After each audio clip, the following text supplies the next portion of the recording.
Welcome to the Book Binge. I'm your host, King Crusoe. You can call me KC, and today, after over a year and a half on our discussion on Disquiet Gods, Book 6 of The Sun Eater, I am joined once again by Christopher Ruocchio and the editor, Dave Butler, for each of their third time appearing on the channel, and going to be discussing Shadows Upon Time, the newest entry of the series, which at the time of this video's release is coming out today. It is officially out. So, to get it out of the way, regarding spoilers in this video, in this discussion, there will be multiple sections to this video, each with different kind of spoiler ratings. It's just a few of them. The first one, we'll go over a pretty solid chunk of this video where we're not going to go over any spoilers, no plot details, nothing like that for basically anything in the series. That's going to be honestly probably solid like half of the video optimally. Then we're going to have a second section where there will be free range for some spoilers regarding the series at large, but not for Shadows Upon Time, so that you guys can get a little bit of discussion for the series, but not Shadows Upon Time for this video. And then we'll have a spoiler section at the end that will go all the way through Shadows Upon Time full series. So like I said, this video is coming out same time that the book is, so if you don't want any of those spoilers, you are perfectly free to skip those. It'll be all time stamped in the description so that you don't have to experience those until you're ready for them a little bit later. At the very end, if there's anything miscellaneous related, not Sun Eater or anything like that to wrap up, we'll go into that, but that's not a guarantee for this video. And additionally, any spoilers for side material like short stories and novellas are not necessarily the focus of this video, but if anything is mentioned, I will mark those on the screen for you guys so you can skip those if you're somebody who hasn't read the side material. I am very conscious of spoilers regarding this series, especially given that today is the release of the book, so I don't want to ruin that for anybody else. But with all of that said, let's actually transfer on over to the proper screen and say hello to Dave and Christopher. Hi guys. Hey man. Thanks for having us back. It's been a journey with this series. I'm sure you both would agree. Yeah, for me more than most. Dave's probably a close second at this point. Well, most of the first 2/3 of the journey. First of all, I'm clearly just a passenger. You both do me enormous honor by having me here at all. But no, I couldn't have done it without you. These last two books, no, especially no.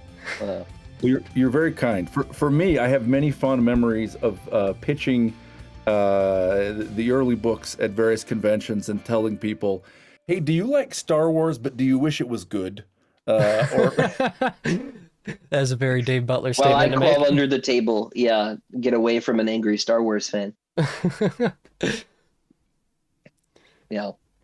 That's that Dave would do that so that I would leave. I would leave the booth, have more elbow room. Yeah, so he'd have more range to talk about his own stuff. I can only tell the truth. Yeah, no, actually, mostly I was selling Dave's stuff and he was selling my books. Actually, most of the time. So. Well, that kind of sounds like a lot of what you've done around the interwebs anyways, like go read Witchy Eye, fool, and like that's just the end of the discussion. Well, it should. Like it makes me mad that people when people don't read it. So you should go read Witchy Eye. I need to continue the series. I still haven't gotten to Witchy Winter yet. So does Dave. Dave needs to continue the series. So. This is the project. The next project is to finish the series. That's Sweet. it. Bam. Get it all. There you go. Yeah, ironically enough, that was going to be like one of the only miscellaneous questions I was going to ask. Was you had told me in our Witchy Eye discussion earlier this year, shameless self-plug, that you had planned to get to those last couple books at some point this year. So I was going to ask if you had succeeded yet, given that we have just a couple months left. What I will do next. I will begin it before the end of the year. Yeah. Sweet. That is very exciting. But this discussion is a little bit more about Sun Eater, so we'll talk about that. First couple questions are going to be a little bit more general. The first one is actually a question that I am going to ask for Christopher, because most of these questions, almost all of them, in fact, are from people in the Red Company Discord server. You stated a lot early on in the process of writing Shadows Upon Time that it was going pretty smoothly for a while until it wasn't. I'm curious about what percentage through the book did like the shift from smoothly to not smooth anymore happen?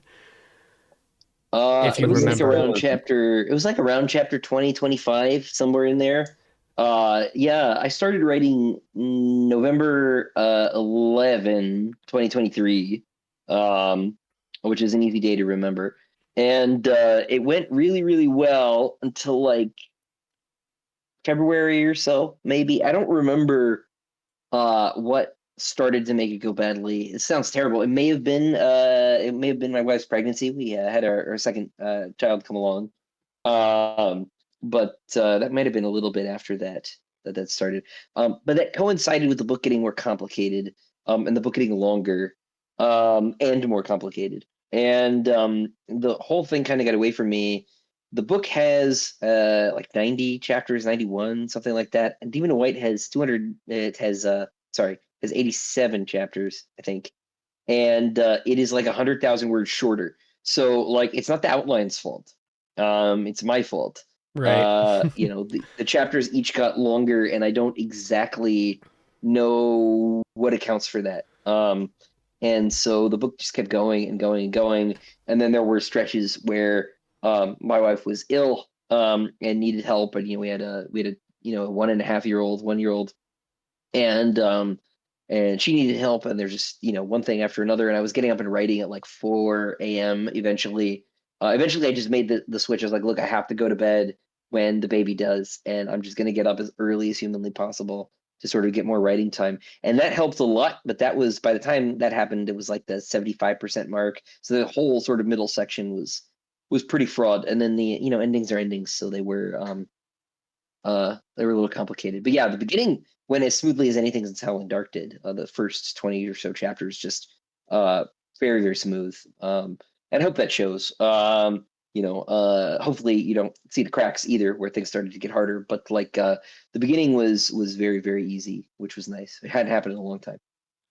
On that note, with the cracks starting to show, as the editor, Dave, what would you say about that answer? Was there anything like super substantial that you noticed in the editing process that you obviously would have helped to smooth over a little bit before the final product? One of the things that Stephen King says in On Writing, and like any other writing book, that all needs to be taken with a grain of salt, the whole book. But like one of the things he says that I think is true is, you as the writer don't always have, you're not always in the best position to judge what you're writing, and sometimes even if it feels hard to you, you can still be writing your best stuff. So from my perspective, I there was never an issue of you're hitting chapter 20 and it looks like you're starting to struggle. I mean, I think it's quite natural. What's the total word count on the series? Is it like 1.5 million? Something like that? Yeah, something like 1.5 million, maybe a little more. If you include all the side material, I think it inches over 2 million. So I think it's a little over 1.5 million at this point. Casey, good point. So look, you're closing off a very large series, and it's with no pressure at all, and with nerves of steel. It would still be a task with a lot of responsibility and a lot of required focus and attention. And I think that's just, that's it. And it's the first time you've done it. So I'm sure you're not misrepresenting your internal state, but like, I don't think the manuscript comes across like that at all. You don't see all the like false start sentences and the paragraphs that you backspace and stuff, right? So like it's very easy to hide a lot of that, right? I think it always almost irritates me when I talk to readers, right? It's like, I read it in like 2 days. I'm like, thanks. It like took me 2 years, The right? Gene Wolfe statement. Yeah, no, well, Gene Wolfe said something like that, but I feel it. I've always felt it pretty acutely, even before I had that line from Shaggy Lamplighter, right? I have a very different relationship with the books. We all do, right, writers, than our readers do, just because output is different than input, right? It's a very different process. And so the book it's very hard for me to answer questions like, what's your favorite part? And I'm like, like that doesn't mean the same thing to me, right? That it does to the readers, right? Like it's not the coolest part or the saddest part or something. It's maybe the part that went the smoothest, or the part that caused me to have the most emotion, which like might not be obvious. Like it might not be, the big character death or something. It might just be something And that so came together in a way you didn't expect. yeah, I it's like noticed I just that a had a lot. really good day on that part, right? It's everything just worked, and like it's like a stupid scene where like the characters are just talking, right? And it's like I really liked this like little sentence about like a shadow and how that worked, and like it just looked cool. And it's like that scene is nothing, Christopher. Like it is not the important scene, So um One of the yeah, things that yeah. shines through really consistently, I don't know how you feel about it subjectively, but I think there's just a lot of emotional beauty in the passages between Hadrian and his daughter. And I don't want to like make this too personal for you or whatever, but like it just feels like that a man who didn't have a daughter of his own would not have written those passages. Probably not. I didn't have a daughter for most of book 6, but I did for all of book 7. Now I have 2 of them, vastly outnumbered. And so like things are different, and in ways I still don't really know how to quantify or qualify. Um, and but those bits are obviously those are a lot of the parts I'm most proud of in this book in particular, because that relationship is way more central in this book than even in the previous one. Uh I think the book kind of rises or falls on the feelings readers have for that relationship. So but I'm very happy with it. So if a reader isn't, that's fine. um Well, yeah. speaking as But myself as a reader, I'd say your interpersonal relationship and character stuff in Shadows was by far the most acutely forward, and I think executed really well on that. I would say it's the best book of the series as far as character relationships go. Um, yeah, that's where I ended up landing at the end. Many of my favorite thanks, man. scenes are interactions between Hadrian and some other character. Like almost all the ones that I would like message Ryan while we were reading it more or less side by side for a portion were like this scene with this character, man, and just like crying. No, that's good. No, glad to hear it. I think a lot of people are going to have that experience. I mean, look, wait, we can't do any spoilers. The cool kind of force-like stuff that happens in the book is cool. It is badass. It is fun. It is interesting. But like fundamentally, you haven't done it, and neither has the reader. So it's like a special effect, right? Yeah. But every reader is a parent or is a child, right? Even in like even an orphan, right, has a parent-sized hole in their experience and in their heart, right? So there's something just really universal and powerful about that. So Casey, I agree with you, and I love that that's true. I think it's a really strong note for the series to end on. Well done, Christopher. Yeah, thanks. All I'm bad right. at receiving compliments, as you know. So I'm just gonna nod and like look at my desk. Oh. That's something I relate to. I'm also very bad at receiving compliments, such as one question that somebody, I forgot who off the top of my head, asked, because I invited questions for both of you and then also a couple for myself. So I'll go over a couple of those. And a couple people tried complimenting me, and I'm like, no, stop. Delete. Yeah. Yeah, exactly. But yeah, to get into, I guess, some somewhat more substantial questions for the book, for the series, for whatever. The very first question that popped up in the chat was from Wolf, our local Sid Arthurian, asking, "Is Hadrian still hungry after eating the sun?" And Tippy Top piggybacked on that by saying, "What is the recommended beverage to have when dining at the Sun Eatery?" We'll start off with some memes for you. Yeah. As much water as possible. But and only that, I think. It's a different kind of spicy, Right. Um, but maybe he is sated. I Mayhap. think we're good.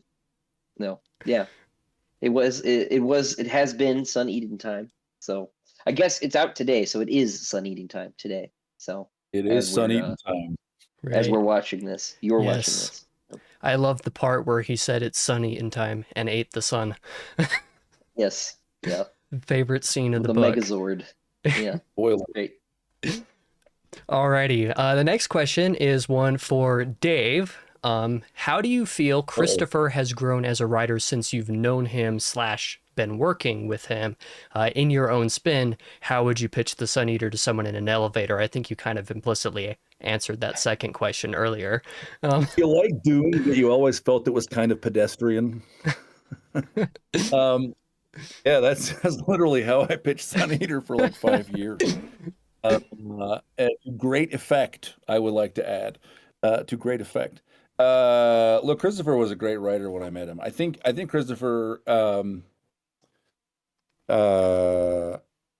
I think it's inevitable that with your first book, people will notice comparisons to some other writer, and those will seem greater than they really are. Especially when you are knowingly in dialogue with other writers, as you are supposed to do, because that is the nature of literature. And people sometimes mistake that dialogue for imitation, right? And so I think I don't think Christopher was ever imitating Frank Herbert or whoever. But I think he had his voice. He had that Hadrian Marlowe voice. It's gonna be really interesting to see the next project, see to what extent the voice is I'm similar. nervous about this, actually. Yeah. I'm worried. Yeah, because it's so distinctive, and like I don't know how much of that is like just you, and maybe that's okay. Like I think your fans would love a fantasy in a similar kind of voice, you know? Yeah, I have a lot of anxiety about this, actually. Starting to work on the new thing. I haven't started writing it yet, but part of why I haven't started writing it yet is I'm worried about this. So I'm Yeah, trying to figure out what to do to prevent that from happening. Because it would be really cool if I, like a character actor, show up to the next thing and I'm unrecognizable. I think that would be better. Right. that Like, would is that be Steve Buscemi? unless Um, it torpedoed your sales. Yeah, it would be. yeah. It would Well, be. unless it didn't work. Yeah, Yeah. but I think the interesting thing is that, man, there is a sense in which you can watch Christopher in the books, like not in the writing, but in Hadrian. You know, he was the young man all in black, wrestling with things, and he became, the pater familias, and kind of worker of great miracles. So it's I don't been know about very that last one, but you 2 million words, brother. That is a feat. Hey, look, Sun Eater And is like half the size, less than half the size, even if you include all the side material, than the Wheel of Time. And I know that many people would argue, particularly in the server, which is a biased group, I know, but many people would argue that you are far more efficient with those words. You tell a story a lot yes, bigger than 2 million words or less would make one believe. I hope so. yeah. And there's a wonderful scoping, and I don't want to make this like Christopher's biography, right? But like I'll just say in the book there is a wonderful sort of scoping where Hadrian, he is educated, right? He's Gibson has taught him many things, right? And but then he goes out and encounters the world, and there's all the things he learned, and then there is the epic nature of the universe as it really is, and the giant conflicts that are driving the universe larger than he suspected as a young man, right? And watching Hadrian's quest, I think is a beautiful and a very sort of universally human thing to watch. Well, As a thanks, Dave. reader, I think I I could even double down on that point a little bit because a lot of where that particular element that you just spoke to, Dave, shines through for me is through the first act of the series, Empire of Silence and Howling Dark, which of course were the first two books and the first two things written. Right? You didn't write Lesser Devil before Howling Dark, right? No, I wrote it after. Okay, that's what I I thought. was that far ahead. Yeah. But then by the time you get to Demon in White, which, you know, is still a very highly acclaimed book in the series, still very highly rated up there. Sometimes to Christopher's own chagrin. Demon in White has a very solid reputation because it feels like you've really come into full form of what the series is by that point, which comes through that experience built off of the first two. That was just the impression I got. Yeah. No, I think that's right. I think there was a lot of sort of trying to find. I do think that I had to do a little bit of finding, maybe not my voice, but finding the right mix, right? I think by book three, sort of the everything's sort of locked in. I struggled, but especially with I used to say that like each of the books I felt had a different sort of subgenre kind of influence. And then by book five, I was like, I don't know, it's just Sun Eater at this point. And but I do think in a certain sense that's true by book three. But certainly by five, it's hard for me to say what it is except itself.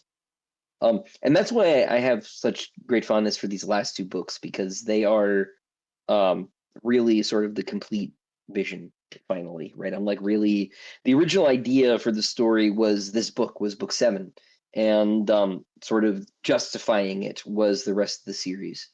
And so I'm really finally writing the book that I wanted to write when I started writing with this book. And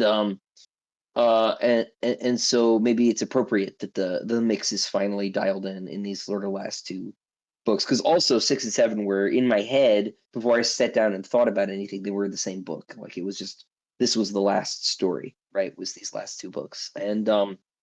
Uh and so yeah, so maybe it's just appropriate that Sun Eater became the most Sun Eater in these last two volumes. So yeah, yeah. Interesting. Well, the next question I'll ask, and I suppose I should add that last question for you, Dave, about Christopher growing as an author, that was asked by Martian Luther. I want to make sure I tag Yeah. whoever asks the questions whenever I do that. So the next one is from Ashaman GG, I'm guessing is how that's supposed to be pronounced. In book one, this is a little bit more of a random question for you, Christopher. In book one, you noted Hadrian was right-handed. I found I was surprised Palatines weren't born ambidextrous. Do Palatines follow regular human statistics when it comes to mental/physical quirks like mental health, neurodivergence, colorblindness, double-jointedness, all that kind of fun stuff? I would imagine broadly, yes. There's sort of a platonic ideal that they're kind of aiming for with variation inside that sort of finite curve, right? Handedness is one of those things that has a lot of sort of cultural symbolic associations, and they probably defaulted to the right hand on account of cultural preferences. Um, there are like the other like big example of like cultural preference in Palatine genetic design is blood type. They're all AB, which I always get it backwards. I think that's the universal recipient. So there's a convenience factor in that they can get blood from anybody if they need it, right?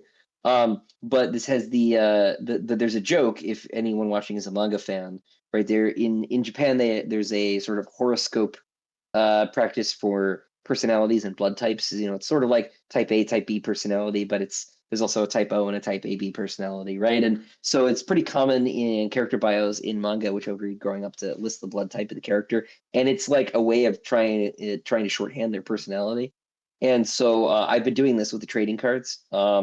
And the type AB people are always a little bit complicated, and so all the lords are a bit complicated. Hmm. And so the joke is based on sort of this sort of Japanese pop culture thing. And this is justified in universe in that I think like the one doctor who was involved in the whole process I might have mentioned somewhere, might have even been cut, was a Japanese guy. So so there's some stuff like that that's baked in.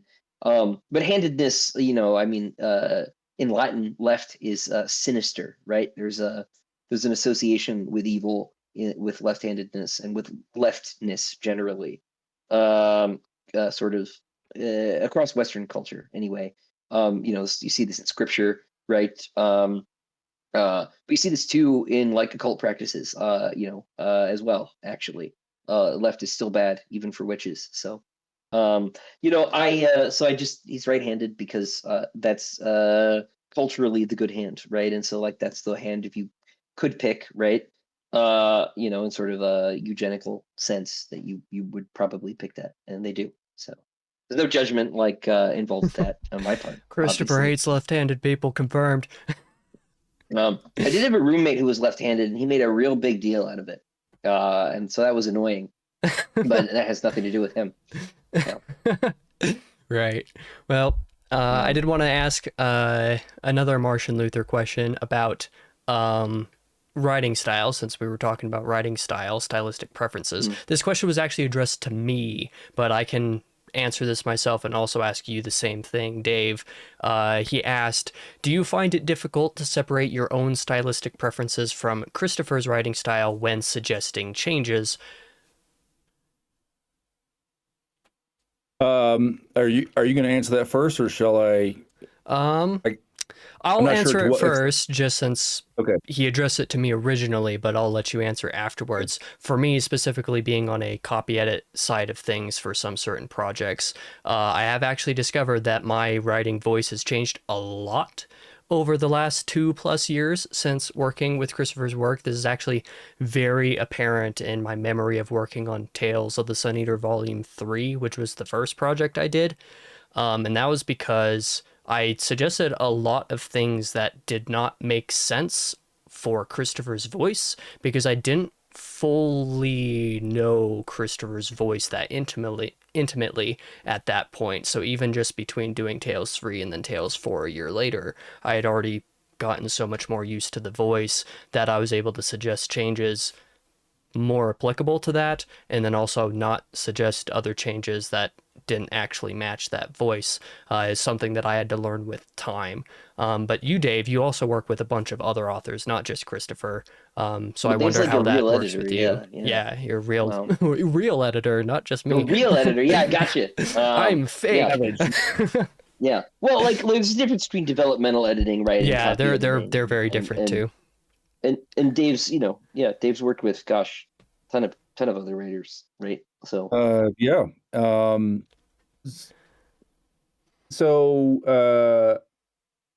It's interesting, right? So I'm not sure. We're still in the zero spoilers, right? Basically, yeah. Let's say this. There's Christopher's voice, but there's Christopher as Hadrian, right? Is a voice, and sometimes Christopher, like in the side stories or whatever, is writing in somebody else's point of view, and it's not necessarily the same. Hadrian has this, he's an orator. He's a knight, right? He's a nobleman, and he's telling a grand story, and he's doing it self-consciously, and there's this kind of rolling rhetorical build-ups, and and Christopher is a sophisticated writer, and when he's writing from the point of view of Gollum, it doesn't sound like that at all. Spoiler, just kidding. There's no Gollum. There's no Gollum's Gollum in this one. Yeah, he shows up. Yeah. Wow, the big surprise of Shadows! You just completely spoiled it, man. How dare! Gollum. It was Gollum. Yeah. So right after the portal opens and Captain America comes in. Exactly. So look, I think one of the things that I was one of the maybe biggest things I did was actually help bring the word count down. But really specifically, the goal was not to affect Christopher's voice or Hadrian's voice, right? So really, it was almost never a case of me suggesting a different sentence. It was almost always, look, are there discrete pieces we can take out that leaves it intact, that leaves it the feeling intact, the color of it intact? And it was entirely suggestion. Mechanically, you mostly didn't delete things. I mostly highlighted them and said, what about this, right? Precisely to preserve the beautiful kind of classical feel of Hadrian's rhetoric, which is not how I write. I haven't written a character like that. Right. Interesting. Yeah, I reflect on that with particularly my experience, especially working on updating a little bit more the I guess the Andorita and High Matter special editions of the series, the first couple of those. I realized I feel like I'm just so much more comfortable with the writing, with both Christopher's writing generally and with Hadrian's voice specifically. That's very funny. There are a lot of my personal comments to Christopher I've noticed I'll actually say Hadrian says or Hadrian does or blah blah blah as like the narrator, and then like reference that to whatever I'm suggesting or commenting on instead of saying you do this or whatever, because there's just such a fundamental solidity to that voice. Is solidity a word? I don't know. Um, Yes. It is. it is cool. I make up words Yeah. a lot that sound real but So do aren't. I. So It's part of the job, man. It's cool. right. Everybody does, For my part, actually, I am like a pretty bad editor because of this problem. Like I really struggle to not fix things, right? And like things that don't need to be fixed. So when I was editing, the net effect of this was I like did almost nothing because I was like I don't know where the line is, and I feel like I'm always over it, and so I would not make notes on a story because I didn't want to get into a fight or appear to be presumptuous. I just don't have the temperament for it. I really struggled with that part of the job when I was working at Bain. Um, I don't yeah, because you shouldn't be like, I could write this paragraph better. That's like not the job, right? The job is to make any writer write the best version of the book they're trying to write, and not to try and tell them who to be. And Dave's very good about that line in a way that some people I've worked with have not been. And really, like Dave said, what we were trying to do really was cut the book down because it was way too long. It's still too long, but Oh, that's it's a good lot one. less too long now. We got like 80,000 words out of it. So there was some pretty intensive surgery, but there wasn't a lot of space to try and rethink things because of how big the damn thing was already. So, Right. um, yeah. Interesting. Yeah. Yeah. Is that another thing I noticed is particularly on working on like for Empire Silence again for Andorita's special edition specifically, was when I noticed that basically the only time I'm affecting actual change on any sentence is when there's an error, like a continuity error. I'm just like, there's this thing here, and then I like will replace it with the correct information, emulating your voice as good as I can, and just like AQ it and say, have Christopher rewrite this better in his own words. Yeah. But Yeah. like that's the only time, because Dave specifically commented not affecting any change, rather making comments. And I'm like, yeah, I guess the only time I'm actually affecting a change in a sentence, like fundamentally, is if the sentence is straight up wrong. So Yeah, I guess which that's I'm very bad about those little continuity details I'm finding, especially over time. It's become too much to track. There's a there's weird thing where like I am getting worse at remembering real people because I think I've made up so many people that sort of filled up my brain's cache. I don't know if Dave you relate to this at all, but There's I a little bit. What's that? There's some number that there's an optimal number for a community size because yeah beyond that, Dunbar's number, yeah. that's it. That's right. Isn't it Yeah. like 150 or something? The It's number's not it's that really high. small. Yeah, it's like Yeah. 200. Yeah. Um, I'm looking this So up. and totally. Dunbar's number is yeah, about 150. yeah, there you go. Dave wins. Yeah. Um, yeah, and it's yeah. I think I have too many people who don't exist. So increasingly, I keep having like I'm at a book signing. I'm like, have we met? And I'm like, nope, never before. And I was like, oh, this is weird. Sorry. Having a bunch of false positives. So Hey, look, um, I worked at a power plant where I saw very many contractors, and some of those companies and some of those people were recurring. But at a certain point, after over 4 years working there, 4.5 years particularly, was where I really started to hit a limit where all the time I would see people just like, I recognize you. Why do I recognize you? It turns out I've never seen them, but most of the time it was because I had seen them like 2 years ago and just didn't remember. yeah, But yeah, I definitely yeah. I feel mean, I that, also could just be getting old. It could be my 30s. So bro. um, I'm not a Zoomer. So. No, that was both an invitation for Casey to laugh at me and a jab at Dave at the same time. Yeah. So I I'm in the got you. no. Whoa. But yeah, It was successful. but yeah. Anyway, yeah. So no, I no, Dave's great at this. Dave's a good editor. Um, and it also helps that Dave kind of like understands the book in ways that some other people I worked with haven't. What I'm trying to say and what the book means. It's a lot harder to mess things up when someone gets it. And very often people don't. And so it's always been easy. These last two books were very easy when they should have been the most awful, wretched editing experiences of the bunch because they're so important. But It just saved the writing this experience to be the wretched part. yeah.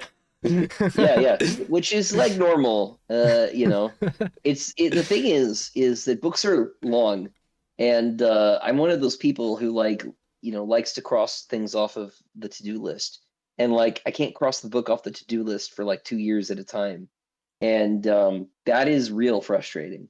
So it's just the way you write a book is a little bit at a time, and I think this is why it like mystifies a lot of people. They're like, "How do you write a book?" And it's like, every day is the answer. And most people don't like that. It's like, obviously I'm an expert at this, but it's like, how did you get those six-pack abs, right? And it's like, every day, right? Like it's a lot of work, Right. and like you don't want to do it actually. I don't want to do that. The results would be nice, but like, be weightlifting, maybe not so much.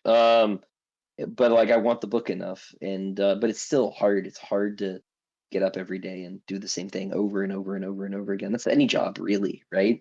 Um, but But this is a task you have to be self-motivated at in the way that many employee kind of jobs you don't, right? And it right, is a great human art to say, today I'm going to get up and I'm not going to do the thing I want to do. I'm going to do the thing that I will want to have done at the end of a year. Like looking back, what I would have chosen if I could make myself, I would have written 20 pages. I would not have slept in, gone for a nice walk and eaten a pound of licorice, right? Which is the right. thing I want to do right now. Yeah. Well, there you go. Delayed But like, gratification. it's just it's a process, right? And so the writing part is always hard, just because like you have to actually do it, in a way that you could not edit the book, right? People might notice, depending on the writer, they might not. Um, but you have to write it. If the book doesn't exist, it doesn't exist. So that's the tricky part, is that it's kind of the unavoidable step, Right. and the longest one. But anyway, you get the point. Yeah. Well, we'll move on to a couple of influence related questions specifically, and I know these are your favorite questions to answer on stream. Um, I was about to say, oh, my favorite. Great. yes, always your favorite topic, but there were like four of these, so I'm like, okay, well, I guess I can't avoid them all without somebody noticing. The first one Yeah, it's is, okay. can you speak to some of your influences for book 7, which is probably going to be a hard one to answer? Specifically, this user J Mashutsu said, specifically, I felt some film influences bleeding through Lord of the Rings, David Lynch's Dune, original Star Wars trilogy, and then said, interested if paying homage to older media like this is intentional or just bleeds through a bit based on your consumption of them. Um, it's often not intentional, and it often is. People catch references to things that are not references to those things at all because I have not seen them, or because they're wrong. Right? I was just laughing. Casey, you and I were talking about, someone was like, "Oh, who watches The Watchmen?" I like The Watchmen by Alan Moore, and I was like, that is a juvenile quote, actually, like the Roman guy, the same guy who said bread and circuses. That one. Actually, it is not a Watchmen reference. Watchmen is okay. I have mixed opinions about it. But it is like a much older quote than that. And so there are a lot of like sort of false positives people get. As far as film goes, I mean, sure, like Star Wars, it's not unique to Book 7 by any means, but Star Wars made me a science fiction fan. And specifically, those three movies made me a science fiction fan, right? The original ones, the good ones, the great ones, really. The prequels are fine. I'm the right age to like the prequels, but I grew up on the uh, prequels, so they're great. They're a mess, but they're great. But the first three films they're huge, right? Star Wars is huge. And the thing about Star Wars, right, is that it is already a redigestion of like 10,000 different sci-fi things, right? There's a lot of Lensman in Star Wars. There's a lot of Dune in Star Wars, right? There's a lot of Flash Gordon in Star Wars, right? Yep. And it's like very self-consciously the case that is so. Like Star Wars, they knew what they were doing the whole way through. The Jedi were originally called the Jedi Bendu, which is a reference to the Prana Bindu, right? In Dune, it was more obvious even.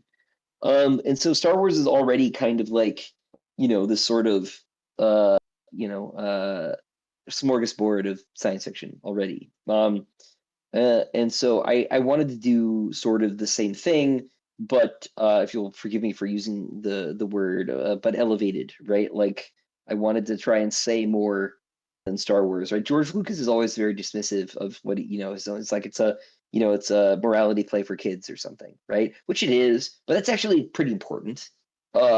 But it is like pretty straightforward actually, and I was trying to do something a little bit less straightforward. It's funny that he mentions David Lynch's Dune, yeah. because I increasingly am of the opinion that is my favorite adaptation of Dune. I think the miniseries is the most faithful. I do not like the new movies. I both Well, times I went in to both of them pretty excited. I watched them pretty excited, and then I went home and I was like, why am I not happy? And then I had to think about it. I was like, oh, they suck actually. That's why. This is something I have to But resist talking about every single time it gets well, mentioned in every single live but stream. so let me have the converse conversation. I actually kind of love David Lynch's Dune now. I hated it when I was a kid, but like, it's really weird, right? And it's really different. And the way that the ending has changed, right? Where Paul actually is, the Messiah, right? He like literally performs miracles at the end of the film. Uh, actually has way more to do with what I am doing than Frank Herbert, actually. Thought I was imitating Frank Herbert, actually imitating David Lynch. Turned out. And I'm way perfectly fine about that, actually. Somebody wants to get on my case for that, fine, whatever. But I weirdly think that ending is closer to the spirit of the text itself than it is to Frank Herbert's conversations about Dune, which I think the new films get at better. I think Paul is just a hero in the book actually. I think that it's not until the sequel that changes. So and Lynch gets at that and goes a little bit further. I like the ending actually, and sue me. So yeah, so definitely. I was thinking about Lynch a lot with this book. He passed away while I was Right. writing it, and so it was in my mind pretty frequently. As he's been really since. I love watching interviews with him and his sort of thoughts about art and process and things. And I'm very different. I'm a lot more sort of conscious, right? He was a very unconscious sort of creator, but I wish I were at a little bit more of that sometimes. And so I always say I like artists that are very different than me, and he's very different.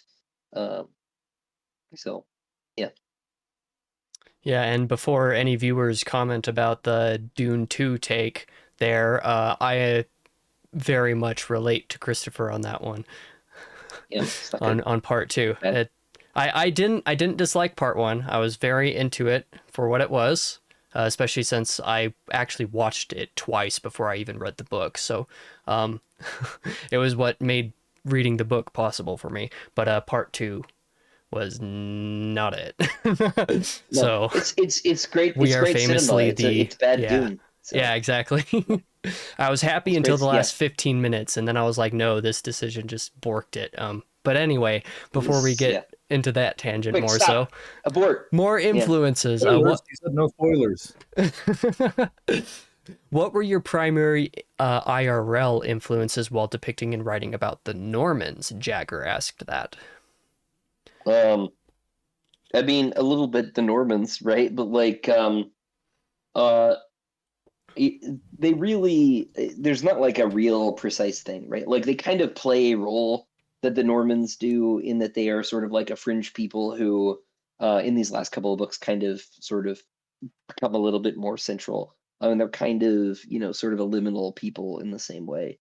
But beyond that, right? Like in terms of particulars, there's not that much. The role they really serve is sort of in this in-between place. They're not really extra Solarians. They're not really part of the Empire.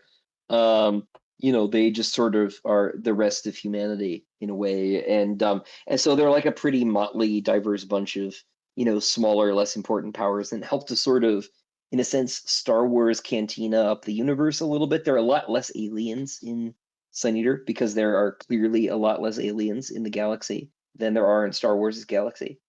And so like I have to do that with other human cultures. And so having them come in and sort of add some color to the state of affairs was sort of the important thing. And it was really they're sort of like a grab bag of like weird sci-fi ideas I could come up with that didn't sort of fit into other camps. It's like, well, this like little like 2 solar system country could be that way, I guess, and we'll throw that in there and just try to make things seem a little bit bigger and weirder. There wasn't a particular, I can't think of a particular thing with them. Except that the one guy, his name is Turin Ackley. Turin, that name is like Etruscan, which is not indicative of anything. I just thought it was cool. So that's like the one thing I remember. So Right. Okay. What was your inspiration for William the Goat the 23rd from Ferb? There is a William the 23rd in Hyperion by Dan Simmons.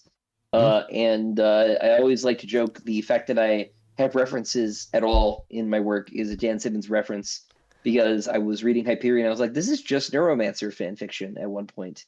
I'm like, you can do that? That's allowed?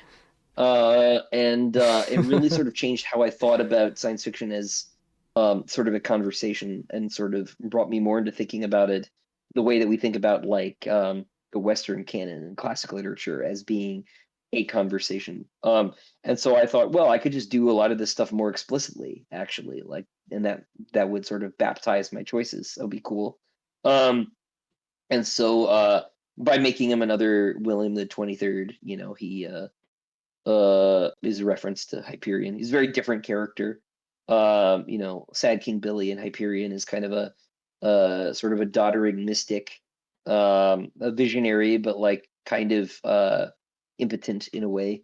Whereas like I with my William, right? I just have a very different sense of monarchs, I think, than most science fiction does. We always like it's always Palpatine, it's always Ming the Merciless, right? It's just this sort of caricature of autocracy, and that's like not really because we think about monarchs like 20th century dictators, and 20th century dictators are sort of counter monarchs anyway. They the sort of post-revolutionary philosophies of like fascism and communism, right, and liberalism too, right, emerge as sort of arguments against sort of monarchy, and there's a big difference between Mussolini and Victor Emmanuel, right? They don't rule the same way. um you know and so I wanted to try and write a monarch in sort of the like kind of Austrian or Victorian mold, right? And sort of um also show that that's like not a great life actually, right? Like it's actually pretty difficult. And we spend a lot of time and justifiably thinking about the tragedy of poverty and things, but power is also tragic, right? Like, you're this person whose like whole life has been kind of scripted and decided for you if you inherit the throne, or you see yourself stuck in it. This is like the tragedy with like Robert Baratheon, right? He's this great warrior and he ran out of things to conquer, right? And it kind of destroyed him. Like that's why he became this like ineffectual, oaf, drunkard, who's has no legitimate children of his own and all this stuff, right? He's not cut out for the sort of ruling part at all, right? There's all sorts of sort of tragedies that can kind of spiral off of having the role, because everyone's life is ultimately tragic, right? And because of Disney, I think we hyper romanticize being a princess, or having that kind of power, and it sucks differently than not having it. There's not like a good place to be, right, with regard to this particular question. I really wanted to look at the personal tragedy of this like essentially good person, right, who is trying to do this essentially bad job, um, you know, and so there's not a particular reference in terms of his character or anything. It's just sort of my thinking about how what a good person in a bad job, that bad job, looks like. So Right. And not to get into spoilers, but I feel like that actually comes through a lot in Shadows Upon Time. So for the folk watching this who haven't read it yet, if you're a Willie fan, you're eating good it is this his time. book too. Yeah, he's probably like third or fourth in the book in terms of how important he is. So Right. He's up there. Yeah, he's just as much, if not more so, here than he was in Demon in White, and he was on the cover of Demon in White, so just to put things into reference, right? Yeah, it's Oh, still Hadrian's book, but he's up there for sure. right. And then one last, like, sort of reference related question, although this answer I think is going to be pretty simple. Asteroidia asked, do you have a list or index somewhere of the various Easter eggs and references that have gone into the Sun Eater universe? No, I did not think so. no, no. A lot of them are sort of spur of the moment. Like I realize I can do a reference, or sometimes it's a joke, right? I don't like And sand. they just that was quite deliberate. That I knew I needed to get that in there somewhere. Um, it's so true though. My daughter's playing with kinetic sand a lot these days, and it is terrible. I hate it. But she loves it so much, so I just vacuum some of it up every single day. So All right. Well, our next it does get question. everywhere. Yeah, it does. Our next question, I'll revert to Dave a little bit so that he can talk again. Martian Luther again. He was the one that asked most of the questions that are available for you to answer directly. Has Christopher inspired you to approach anything differently in your own work? Oh, that's really interesting. So first of all, actually, I want to say this. I did not intend to dress like Christopher's mini-me, and this is actually Oh, navy. So it is sort of, I realized it 2 minutes looks ago, it I was like, looks black in the camera. I kind of look like Dave, I'm wearing this dress. everybody knows that I am the mini me. Everybody Well, knows. people who have They're seen us like, in you actually are Mormon Gandalf, and I am Bilbo Baggins. Everybody knows. It was such a shame to see a person. post on Twitter of you guys on the Howling, like on a tour when you were promoting Howling Dark, and like having you two right next to each other, and the other two in that picture were also very tall. I was like, this is Oh so yeah, unfair to Christopher. It's like, I know he's I short, think but man, he looks so much worse in this picture.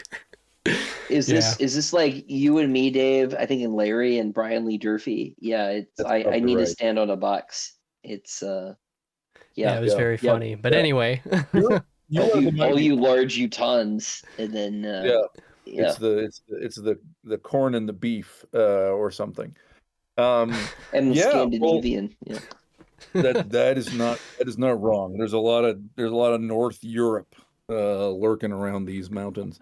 Um, yes. So this is a project probably for next year. I'm not going to talk much about it now, but like actually, oh yes. yeah, Reading, working with Christopher, reading his stuff again and again has got me thinking about a science fiction project that I will undertake probably second half of next year, which is will probably feel at least somewhat reminiscent of the Sun Eater. Yeah, I'm there'll be pretty amped no about it. suns eaten, but in other respects, it will have a lot of a similar vibe. you're not So, going to have a brooding, Byronic figure eating a sun off of a plate. I at least not as the protagonist. Yeah, fair enough. I it would be not shocking if there were homage characters to show up because That if would Christopher's be so this work? much fun for me. No. Yeah, that would be awesome. I will look forward to potentially hearing more about this at some point. After I finish reading Witchy War. One of these days. No pressure. Alrighty, next question. Let's see. A couple of these. Let's see if I can. I grouped up some of these questions so that it would help me move through them more effectively, and I can't figure out why these three are grouped up, but we'll go for it. Let's see. We'll make it work. Right, yeah. Columned asked, how much of what's currently in Shadows Upon Time was in your original outline / plan for the final Sun Eater novel all those years ago when it was meant to be 5 novels? Technically 4.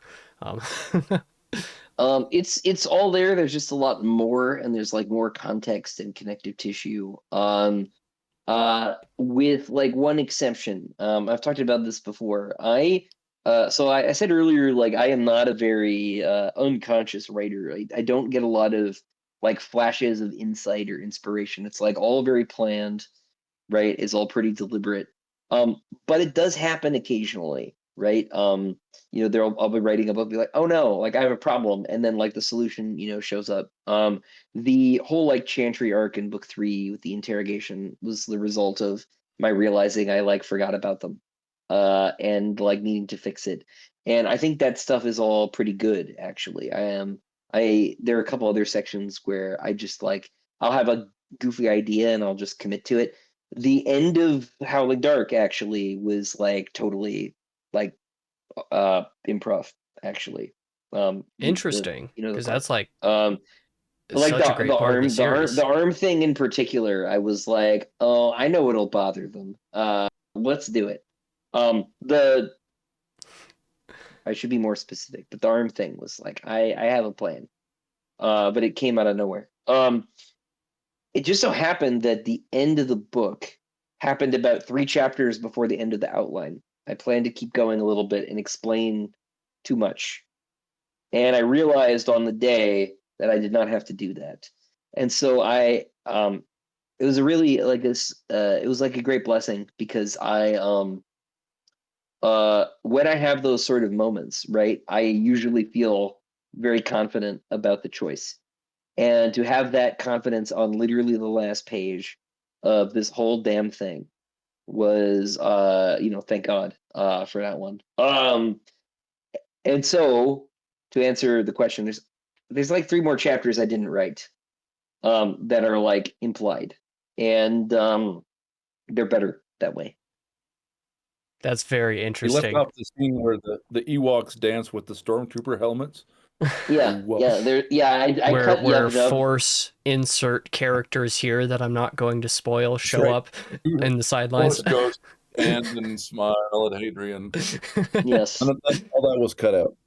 Yeah, and they're like replaced with the actors from the prequel movies. Yeah. Right. And then Jar Jar's voice is heard in the distance saying "We suffer." Yeah. Yeah, now you'll just have people hounding you after this about those last 3 chapters. That'll be great. Yeah, you will never get them. You heard it here first, folks. Yeah, it's never happening ever. So right. Okay. Next one of these questions. I think I probably grouped these together because they are pretty Shadows Upon Time specific. So that's probably why. Next one was Martian Luther again. Christopher, do you feel like the ending you reached adequately tied up all the loose ends you intended to resolve? Practicality / real life aside, was there ever a temptation to add a book or split Shadows Upon Time? God forbid. No. It is exactly the ending that I want. That doesn't mean it's the ending you want, but it is the ending I want. And time will tell. But no, I as I say, because of the way the book ended for me writing it, I like usually am pretty nervous about the reception of these things. This is actually the least nervous I think I've been now, like saying this. Dave's like, Christopher, I was on the phone with you. I know this isn't true. You were crying, right? Like, I was pretty nervous through like the writing and the editing, but like once it was done, I was like, I've come to realize that no, actually, I'm not that nervous. I think, and even if I should be nervous, I kind of don't care, because I did it. It's done. It's what I want it to be. And I've said this before. Like I've always just been writing for me, right? I like to momentarily upset my audience and say, well, really, like I'm writing books for men because I'm like writing books for me, actually, right? And I am one. And like, if anybody else wants to read the books, that's great, right? I don't care who you are, but like, really at the end of the day, I want the 18-year-old that I used to be to have a new favorite book series. And I think he does. So There you go, Pog. We love to see it. yeah. Alrighty, Daniel asks, does it feel good to complete something you've been working towards since childhood? Do you see this as 7 books or one really long book? Which I feel like you've actually answered It's on stream multiple times. yeah, it's one really long book. Yeah. That's why it's the Sun Eater. It's not the Sun Eater saga. It's not the Sun Eater series. It's just the Sun Eater. It's like the Lord of the Rings is actually one book. Although saying that, I won't talk about the next thing, but I realize uh it has a series in the series title. So And he also but it split it is up into still, 6 books anyway. yeah, well, but uh you know but yeah, so I lost the question. But The first part was just, does it feel good to complete something you've been working towards since childhood? And relatedly, like, what does that open up for the future in when terms I of... so I had lunch with Jamie Jones about a month ago. He's a artist, right? He did the cover for the last couple of James Islington books, right? The Will of the Many, and he's done a lot of book covers, but he's mostly like a film concept artist guy. And he said that he came to realize that like the best way to be happy doing creative work is to really be in love with the process, right? Which for me is like writing the books and editing them and the covers and all of that stuff, right? It's for him it's obviously it's painting, it's like doing sketches and um figuring out what things are going to look like and stuff. And I am happiest when I am at my desk doing my thing, right? And for the in that mode, right, I am very happy with having done this. And then someone catches a typo in book 2, and I'm like, oh no, I'm not happy anymore. Because in a sense, that's like after the process. It's like too late, really. Like I can fix the typos, but it's like it's hard to completely eradicate a typo, right? So like we could fix Boy, the have we learned that. the yes, we could fix the ebook, right? Maybe we could get reprints of stuff, but like the old books still exist. They don't get deleted. The audiobook is not getting re-recorded, right? So like we can't really fix the problem. The process is over, right? So like there are things like that which upset me, right? There are things I think maybe I could have done a little bit differently here or there. But I didn't actually, you know, but I don't regret them, right? Exactly, because like the books are still done, right? But like, yeah, it feels good. It doesn't feel like I thought. It feels like I remember when I turned 10. You have a bunch of family members like, how does it feel? 2 digits, right? And like, I don't know how to answer that question, right? I feel the same as I did yesterday when I was still 9. Uncle Tony. But it's Tuesday, I guess, or whatever day it was, and you know, I still basically am in the same spot. I have a book I need to write. I have bills that need to get paid. The series is done, and that's amazing. It's like, it's safe, probably, right? Like people, I think, are gonna like the book. They seem to like it so far. The reputation of the series is good. Um, but like I have to keep working if I want to keep my job. So, there's a sense in which it's not finished because I'm not. So Interesting. hopefully that makes sense. Yeah, I think so. We'll end off this spoiler section here with a little bit more of a conceptual writing question for both of you to answer. Actually, this is not Sun Eater specific, but I feel like we'll make a good bridge here, particularly on the note of like feeling like you tied up all the loose ends and stuff like that. Asteroidia again asked, can you talk a little about your perspective on the Chekhov's gun idea versus writing a world that feels lived in where not everything gets resolved? I think this is a good question for Christopher specifically because there's so much that people ask about with this series that aren't explicitly answered. Yeah, well, so like you could do both. These are not mutually exclusive things, right? But and you should in fact do both, right? You should shoot the gun that's on the mantelpiece, right? Because people expecting it to be fired will be delighted when it is, right? And people who aren't expecting it, they forgot about the gun. They'll be like, "Wow, they remembered the gun, and I forgot about it. The writer is a genius, right?" And so you can't lose. But at the same time, you also like should put stuff in the room that isn't relevant, right? Or that makes readers ask questions. It's the blanker spots on the map in a fantasy book that engender the most imagination, right? If you see an old map and there's just a sea serpent or some weird creature in the marginalia, you have no explanation for it. Why is this guy, shading himself from the sun with his giant feet? What is that about, right? And there's no explanation on the map. There's no explanation in the text, right? He's just there, right?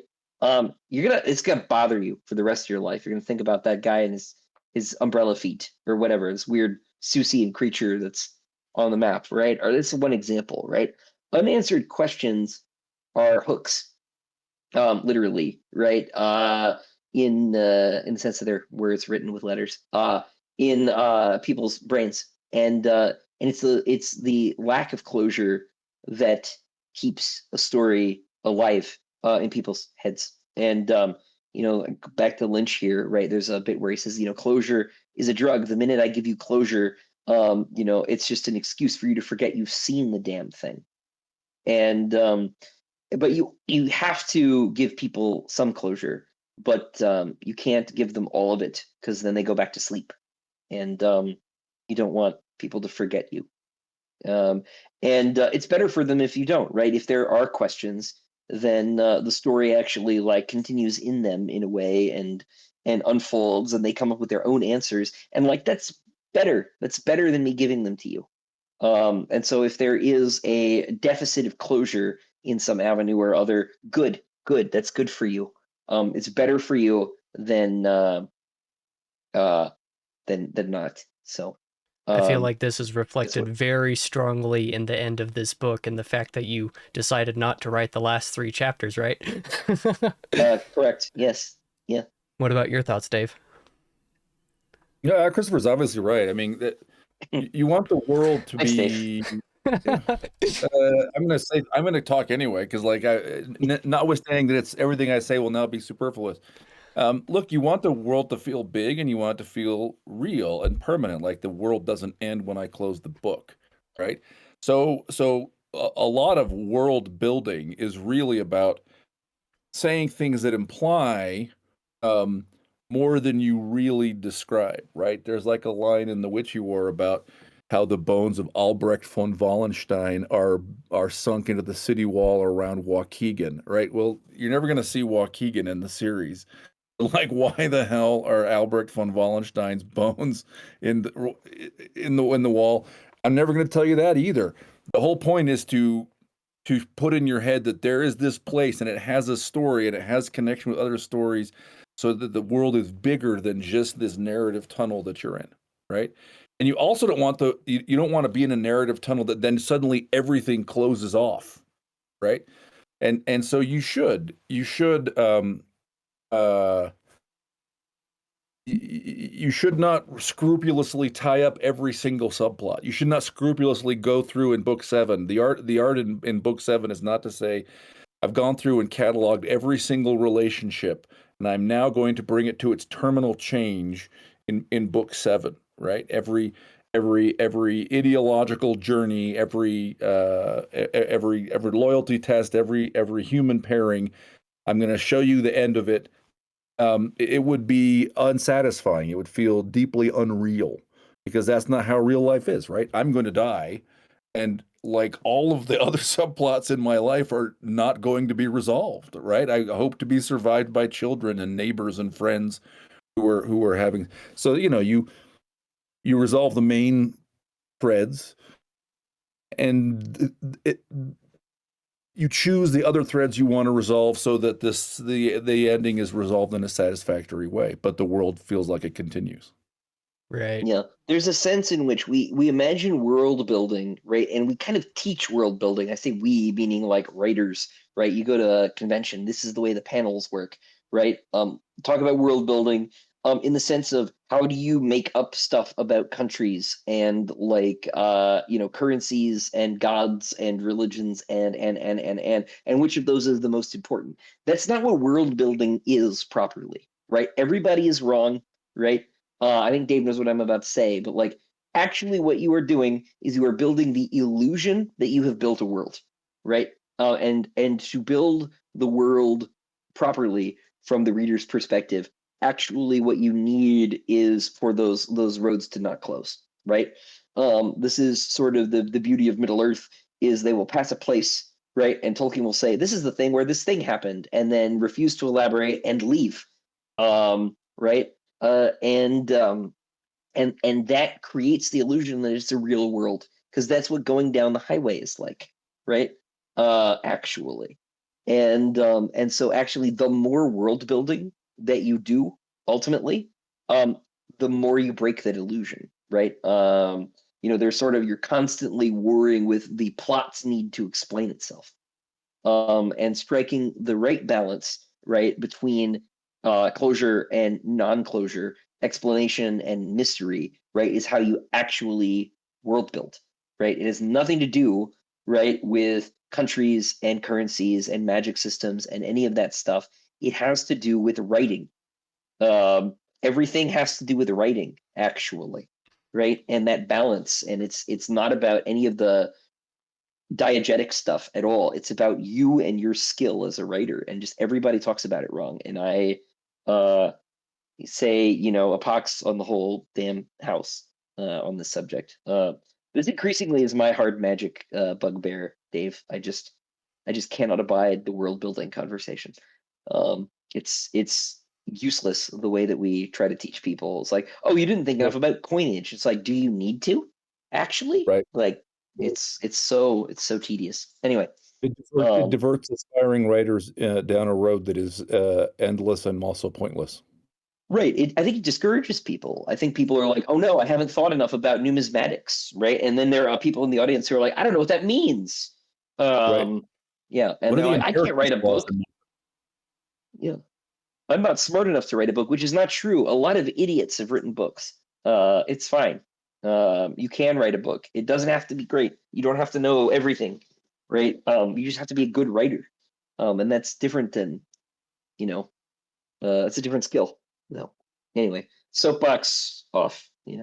Well, I mean, I get it. I mean, this is also something that I can see in Adaman, for example, the sword and sorcery short story series that Christopher's been working on, because a lot of what makes the interesting call outs to random stuff in those stories so good, and what makes people like Malrubius go theory crafting like an absolute lunatic with it, is the references to things that, like, does that make sense? Why would that make sense in this world? And you're trying to explore that question, and then you only expand upon the things that need to be expanded upon when they themselves appear in the next story or something like that. And that's been something that's made it enjoyable for the first 5 stories anyway. Yes. Yeah. No, I mean, it is okay to just say stuff and then figure out what it means later if you need to, right? It may be the case that Dave doesn't actually know why the bones of Albrecht von I forget the name are in the walls of Wallenstein or Ruocchio. something. Wallenstein. Wolfenstein. It's Wolfenstein. But But yeah, you don't even have to know sometimes. It's and it's like I suspect Bill Watterson does not know what the noodle incident is, actually, in Calvin and Hobbes. It's actually better that way because he can't give you any clues. Well, I mean, it's like the infamous scene from I say, from Demon in White involving Laurie, and that you refuse to explain, and that you have said is partially because you refuse to actually think about it. Yeah, sure. I mean, that was actually inspired by Calvin and Hobbes. Perfect. I was like, I don't think Bill Watterson knows, and maybe that's okay. Um, you know, You'll just tease it in not the say, standalone novella and yeah. make I'll people just like if me I mad. really need that money, I'll kickstart it. Yeah. I'll make that'll be a new book. That'll If I be really, yeah, Cash if I Grab ever Chris tell that coming back. story, you'll know that someone I am responsible for has cancer or something. So, very, very dire circumstances if I ever try to figure out what that is. Right. So, Interesting. Okay, well, I think now that we've spent like an hour on this now, we can go into some of the more spoiler-filled stuff. I'll try to ask some of the more relevant questions in this section. This first part is going to be just through Disquiet Gods, so still leaving out Shadows Upon Time spoilers, so we could have a little bit of broader series material without getting into the new book specifically. The first one of these questions is one that I feel like was actually asked last time we convened, but Dave, Larchetype, asks, what is your favorite scene in the early series, like Empire of Silence through like Demon in White, and then what's your favorite scene in the later series, Kingdoms of Death through Disquiet Gods, if you have anything of note? Wow. I like so many of the scenes. Through Disquiet Gods, but not through Shadows Upon Time. Right. I We'll love we'll the leave scene. out Okay, we'll leave out Shadows Upon Time for the next section. okay, where this is, yes, this is the if you have read the first 6 books. I love the scene where Hadrian melts. It's so traumatic. It's so horrifying. Christopher You know, probably distinctly remembers the morning that I read through that scene and just shouted in all caps, "You freaking did it again." can't be stopped. yeah. It's pretty great. Yeah, it's an amazing scene and then leads into the craziest sequence in the entire series, actually. Still. Yeah, pretty great. Yeah, pretty archetypal, pretty psychedelic, pretty cool. Pretty cool. A sort of Understatement. Madeline Langley kind of stuff, in great ways. Let's see. I'm trying to think back to the first. So through Kingdoms of Death. Um, let's see. If you have like a favorite scene in each book, just off top of mind, that would be cool to go through. That would be cool, but like I don't remember it that or in that kind of ordered fashion. Mm. They've read them like all at once to catch up for book 6. That's true. Wasn't and it so like they're 2 like weeks? they are one book to Dave. So that is true. I love the first encounters, the first real explicit encounters with Ushara on the archaeological site. Really cool, sort of terrifying. You get this horrifying question of how do I am not on the scale. It's a little it's not Lovecraftian in the sense of like the bad guy is not a fish, it turns out, right? But Lovecraftian in the sense of like I am not on the scale of my foe. Like my foe is a cosmic thing and a force of nature, and how do I, notwithstanding that I have these sort of gifts, like how do I respond to that? That's terrific. I really like those sequences. yeah, I like that. I like that stuff too. I really like that whole section, but I like Indiana Jones a lot. So Indiana Jones Right. is very cool, and there is some of that stuff in book 7 too, which maybe we'll yes, talk about in a little bit. Yeah, we yeah, might And be able to. Yeah, and Sabratha. I will say, because I don't think this is a spoiler. I was looking at some Ugarishan literature recently, post Christopher finishing the book, and discovered that there is actually a goddess of Ugarit named Ushara, which I think is serendipity. I think it's synchronicity, Jung would say. I don't think that's where Christopher pulled the name It from, but I thought, it wow, very was it was not, and I remain very disturbed, actually. So, um, increasingly. So, As a Ugarit's an friend and ancient I have Canaanite. come to describe those types of moments, we just call them funny little coincidences trademark because some things just aren't coincidence. there is no such thing as the meme guy says, right? There Yes, are no that coincidences. is what I've Right? come to believe the last like month Yeah, for whatever reason yeah, is there's actually no such thing as coincidence actually. yeah. But No, I don't believe so. interesting. Okay. A question specifically for you, Christopher. Again from Daniel. How did the stuff added to Kingdoms of Death and Ashes of Man split, thinking Hapsis, Ushara, that kind of stuff, affect the writing of Shadows Upon Time? I know the answer to this is pretty fundamental to the entirety of the last act of the series, but if you want to touch on Yeah. that. Um. Well, the basic general thing is that like the story has always been going in the same direction. It's just like how many like times we get off at exits and like get gas or like check out this thing and then come back, right? Things got more elaborate. Things got more involved, right there. Ushara largely is a creation of that split, actually, right?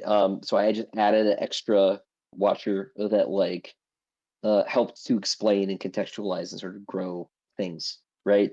Um, because I needed to sort of give a first act to book five once it became book five, and that sort of had cascading consequences for everything else, right? Like this is maybe not obvious because like the books are sort of so big and like sometimes meandering, right? I hope in the best way, but like I'm actually like a plot first guy. Like the outline is about plot because I need to figure out where I'm going and what I'm trying to do. And it's as I build the plot, I'm like, we'll add a chapter where the characters do nothing but breathe, right? And just because I have a sense that like we've been doing a lot, like break time, and those chapters don't have to be there for like purely plot reasons, but there's silence is important in music, right? More so often than the notes, and so I'll sort of grow out from there. But like it is about plot, like everything is about what happens, right? There is a unity of action, right, in these stories, even if it's not obvious maybe. And so I had to solve a lot of plot structural problems because I had these sort of external book split publishing supply chain issue problems.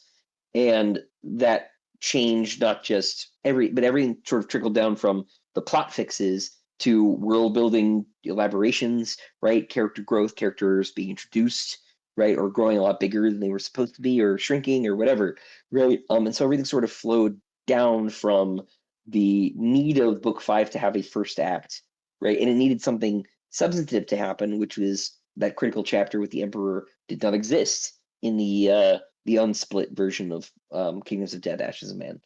Crazy. And so all of that context didn't exist. It was going to come in later, and I think it would have been more shoehorned in. So I think in a weird way, while perhaps some of the pacing in book five might have suffered from that split, the series benefited. And so things have sort of gone from there. Yeah. I So think Ashes of Man in general is just generally going to be the underappreciated book of the series, probably the least appreciated, the one that people put up where it's supposed to be the least often. And I don't just say this as an Ashes of Man stan, even though I am one of those. I think it's because of this very question, how much of the last act of the series is what it is because of what Ashes of Man had to become. yeah, it's a really important book as far as the sort of overall structure of things is concerned. It's where a lot of the cosmic stuff gets introduced, right, in like a plot centric way, right? The like action of that sort of element of the story comes in five, in that chapter with the Emperor, and it wouldn't have been the same story if I had to sort of deal with it later, and more simply, and so things sort of snowballed, right, as a consequence of all that. Right. It's super interesting to think about. I don't know if this is like the kind of thing that you're going to capture in a foreword to one of the deluxe editions or something, but like at some point, someone teaching this series to a literature class or writing criticism of it in a future generation is going to look at these books and go, why is 4 so short? Right? Like what? And like actually the answer is there are external things happening in the world that had an impact on how, right?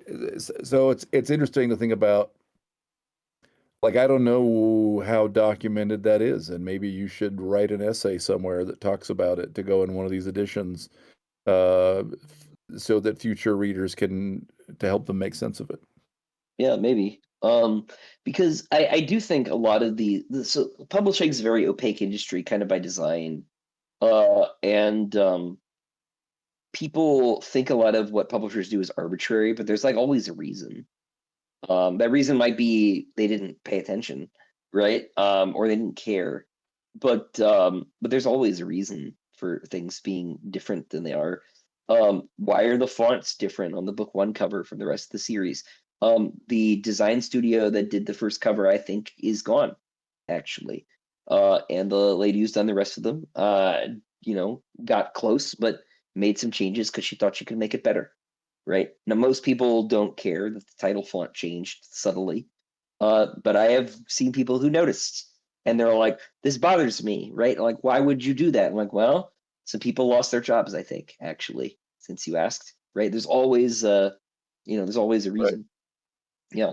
And this stuff is interesting, right? And I think there's maybe, especially as like publishing is like far more commercial and enterprise now than it was in like 1850, right? It was like a lot more boutique, I think, back in the day.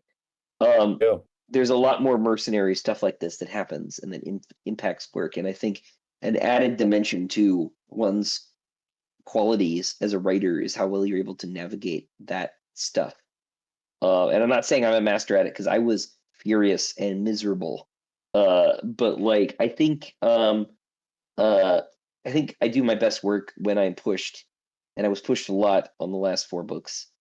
Um, and on the last, really on 4 and 5 in particular, those were the hardest, sort of impositionally. But 6 too, like 6 was the book I wrote when I was fired, and it had to be itself. And so there is interesting stuff there, I guess. I think you're right, Yeah. Dave. So Maybe it's worth talking about that even if stuff you just someday. like, yeah, even if you just like, dictate and have an app turn into a Word file so that whatever university has your papers collection has just a short memo to file that says, I just want to, here's 7 things you ought to know if you're trying to figure out stuff. Why the books are this way? Yeah, that's not a bad idea. Yeah, Yeah, for your biographer. That'd be something to yeah, include as just thinking from my own perspective. If I were to actually get back to writing stuff, it's been a very long time. Uh, just include that kind of baseline and include yeah, external things that affected part of the process of the book so that you don't have people going, why is the curtain blue when I just wanted the curtain blue, right?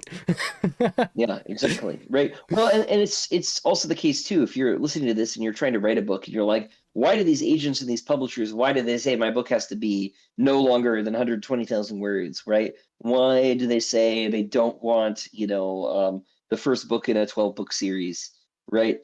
There are like structural financial reasons for that being the case, and you should listen to them if you want them to listen to you. So. To a real degree, a literary career exists because you figured out how to make your way around this obstacle course and you kept writing books. Yep. Yeah, Yep. well put. And yep. Yep. Alrighty, moving on to our next few questions. These are going to be a couple specific to particular books. So, Rola asked about Howling Dark specifically.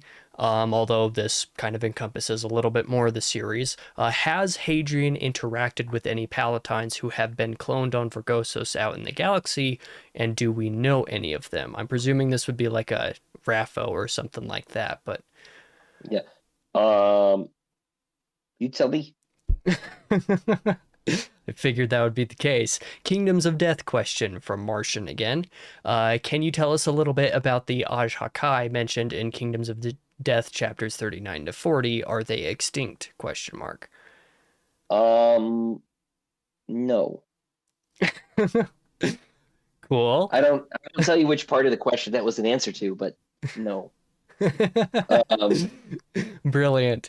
L'archetype asked about the Cosmist, so this is a short story from Tales Volume 4. I'll include a timestamp for after this question. This story is specifically one that people should try to read because it's probably Christopher's most unique piece of work, period, for reasons that'll be obvious after 5 pages.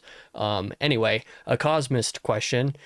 Do you have the list to hand linking all of the names of Sirianni's consorts as given in the Cosmist to their names as members of the White Hand? Because people in the server were theorizing about this, which maybe you saw. Not to hand. It might be in the outline file. I'm not sure. Okay, because we're pretty sure, or at least the server is pretty sure, that they figured out that Vati is Seeker specifically as an example, but they wanted to know, of course, who some of the others were. I think that is correct. I don't remember, but there are clues for sure. Yeah, I'm not being this time. I'm not being obtuse on purpose. Yeah, even when I was watching over a lot of that discussion, I was like, man, it's been over a year since I copy edited this between when it published. I don't remember. I sure as heck don't, that's for sure. The short stories too, because like I write them in like 3 days a week, right? Or whatever. Your brain is not as don't honed in on them the for as same long. way. Yeah. But yes. Yeah, there are enough clues, I think, to get at least half of them, if not all of them, in the story. I think they got half of them pretty confidently, and a couple of them they were kind of arguing about which one was one or the other because it was vague enough. So I was like, you guys are doing a lot better than I did, and I copy edited it, which I guess says a little bit more about me than them, but I've sworn an oath to myself in the last couple of months to say less.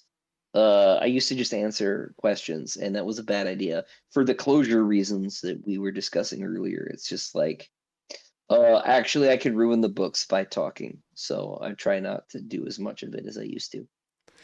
Right. Alrighty. Next couple of questions. These are going to be a little bit more specific to like Hadrian's family dynamic, I guess. The first one is again from L'archetype. You've said in the past becoming a father has changed some of Hadrian's story. Are there any particular moments you wrote into the story that wouldn't have been there but for the Imperial Princess and her sister? Imperial Princess being the colloquial name for Christopher's first daughter. Yeah. Of course, chapter 5 in Disquiet Gods is the obvious example you've given before, but that is it, right? Like, yeah. So chapter 5 in Disquiet Gods is the one chapter that we added to the book. So when Dave helped me cut like 80,000 words from that one too, we actually added a chapter. So there's actually more book because there's less book. And it was that chapter, and Hadrian is waiting for Cassandra to come down the mountain from her swordmaster's exam. Another thing that I don't explain in any detail, right? And I think I won't. I thought about doing it for a while, and I don't think I should. I think you initially hinted at it in Shadows Upon Time, and then Orion caught that as a continuity there's some glitch. Clues. No. There's some clues for sure that are still there. Talking about the married and things, but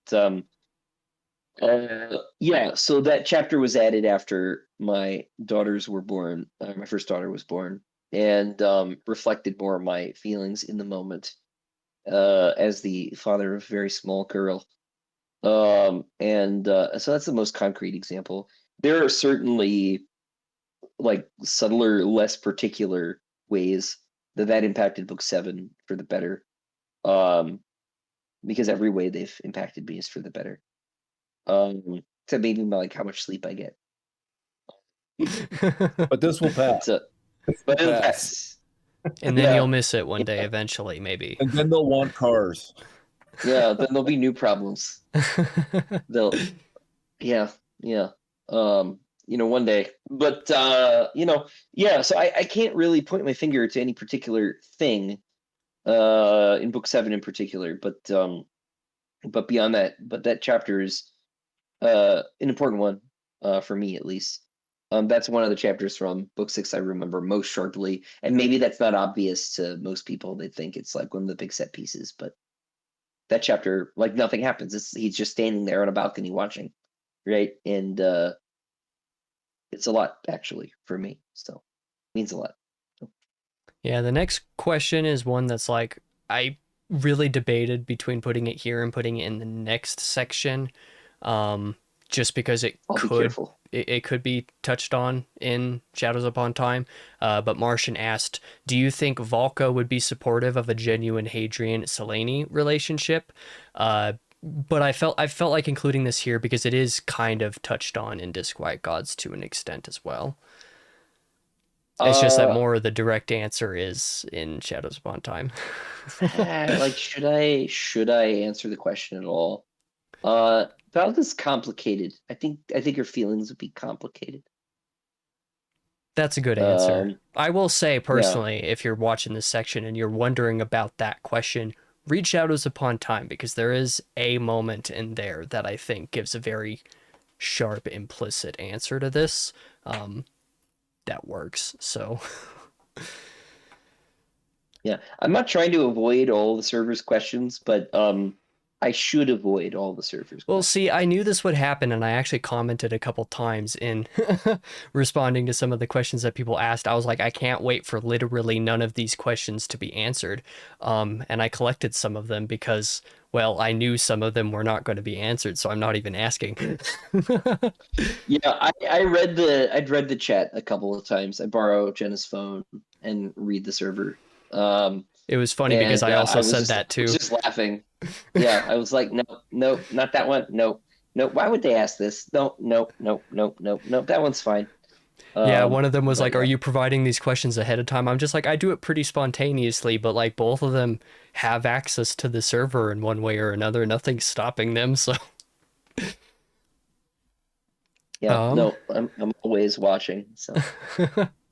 Ushara up in here, or Mudinar or something. Yes. I don't know. Speaking of those two and watchers in general, the next couple questions are a little bit more on that aspect of the series. So we'll see how these get answered, if at all. First one was, I think, the one question that Halkyov asked, and that was, is there an actual organization / accord / alliance among the Watchers beyond Mudinar and Ushara, or is it more that the Dark or Fallen Watchers are aligned in purpose rather than an actual explicit collaboration? Pass. I knew that was going to happen. Yeah, it's a very interesting question. But that's one I think can be explored implicitly elsewhere in the universe. I think answering that question would be stupid of me. Yeah. Right. No. Alrighty, next question from Maxwell. How did the Dave's talking. Say what? Oh, is he talking? I was just going to say, if you were a reader, you might prefer that you not get an answer to this now and hope that in the future there are later Sun Eater related books where this would be the kind of question you would want to see explored there. Yeah. There are still more advanced questions that haven't been answered or even asked. So, there are some that were asked particularly in this realm that I was like, we're not touching on that because he's not going to say anything. No, and because that's to be explored later. Well, you're right. Yeah. If the answer makes the world smaller, it's a bad answer. No. Yeah, that's profound. I think it's true. I think it's true, period. But yeah, so I'm not gonna not gonna give it. Sorry. Okay. Yeah, there's a couple more questions along these lines that I think you'll pass on, so let's try them. Maxwell asked, how did the elect masters of Minos elevate themselves or earn their rank and title? Was it truly democratic, and were they elected? I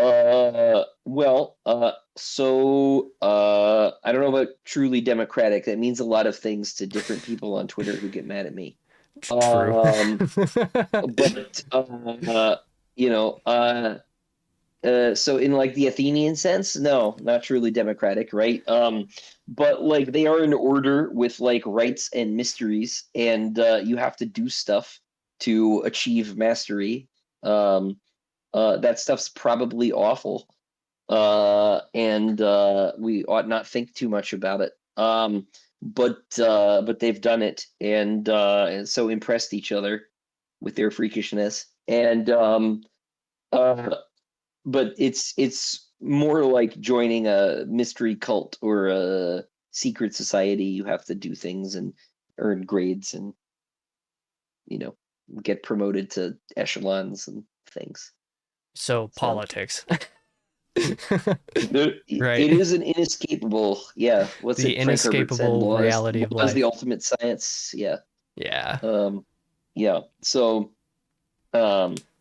or I can't remember if he was quoting someone else, but anyway, it's in Dune. But yeah, no. So there are things. It's I don't know about truly democratic, but it's not like there's one guy who's calling the shots. So yeah, Okay. yeah. Next couple questions are a little bit more on the absolute side of things, so we'll see how much we can Oh touch no, on, or if you deign to answer them anyway. we'll try. Ferb asked, is the absolute meant to be seen as the basis of all other religions? Are Ahura Mazda, the Catholic God, etc., all reflections of the absolute? Because Hadrian is pretty insistent that the absolute is fundamentally different than everybody else's God. Uh, maybe Hadrian is right. And maybe not. Maybe, yeah. There- Could be. Um, There's what there's a Dave? great conversation. There's a great conversation he has with Kaimo Lauren on this subject that I think is wonderful because we get it from Hadrian's point of view. But to your point, maybe Hadrian is right. His Maybe, experiences don't make him omniscient. Right. yeah. Um, maybe it's actually a Mazda. Um, could be. Maybe he's Um, wrong and it is actually just the Catholic God. It is just Edward's God. Who knows? I mean, maybe, Edward, right? But like, what does any of that mean, right? Right. It's yeah. These are like the point of reading is to think about these things. So like, um, read. Yeah, fair. Speaking of that scene that Dave brought up actually in Shadows Upon Time, not to speak of it specifically, I just remember reading that scene and feeling a stark kinship with Aloran in a way that I hadn't before, and telling Christopher that, and then him mentioning that you Uh, had commented the same thing.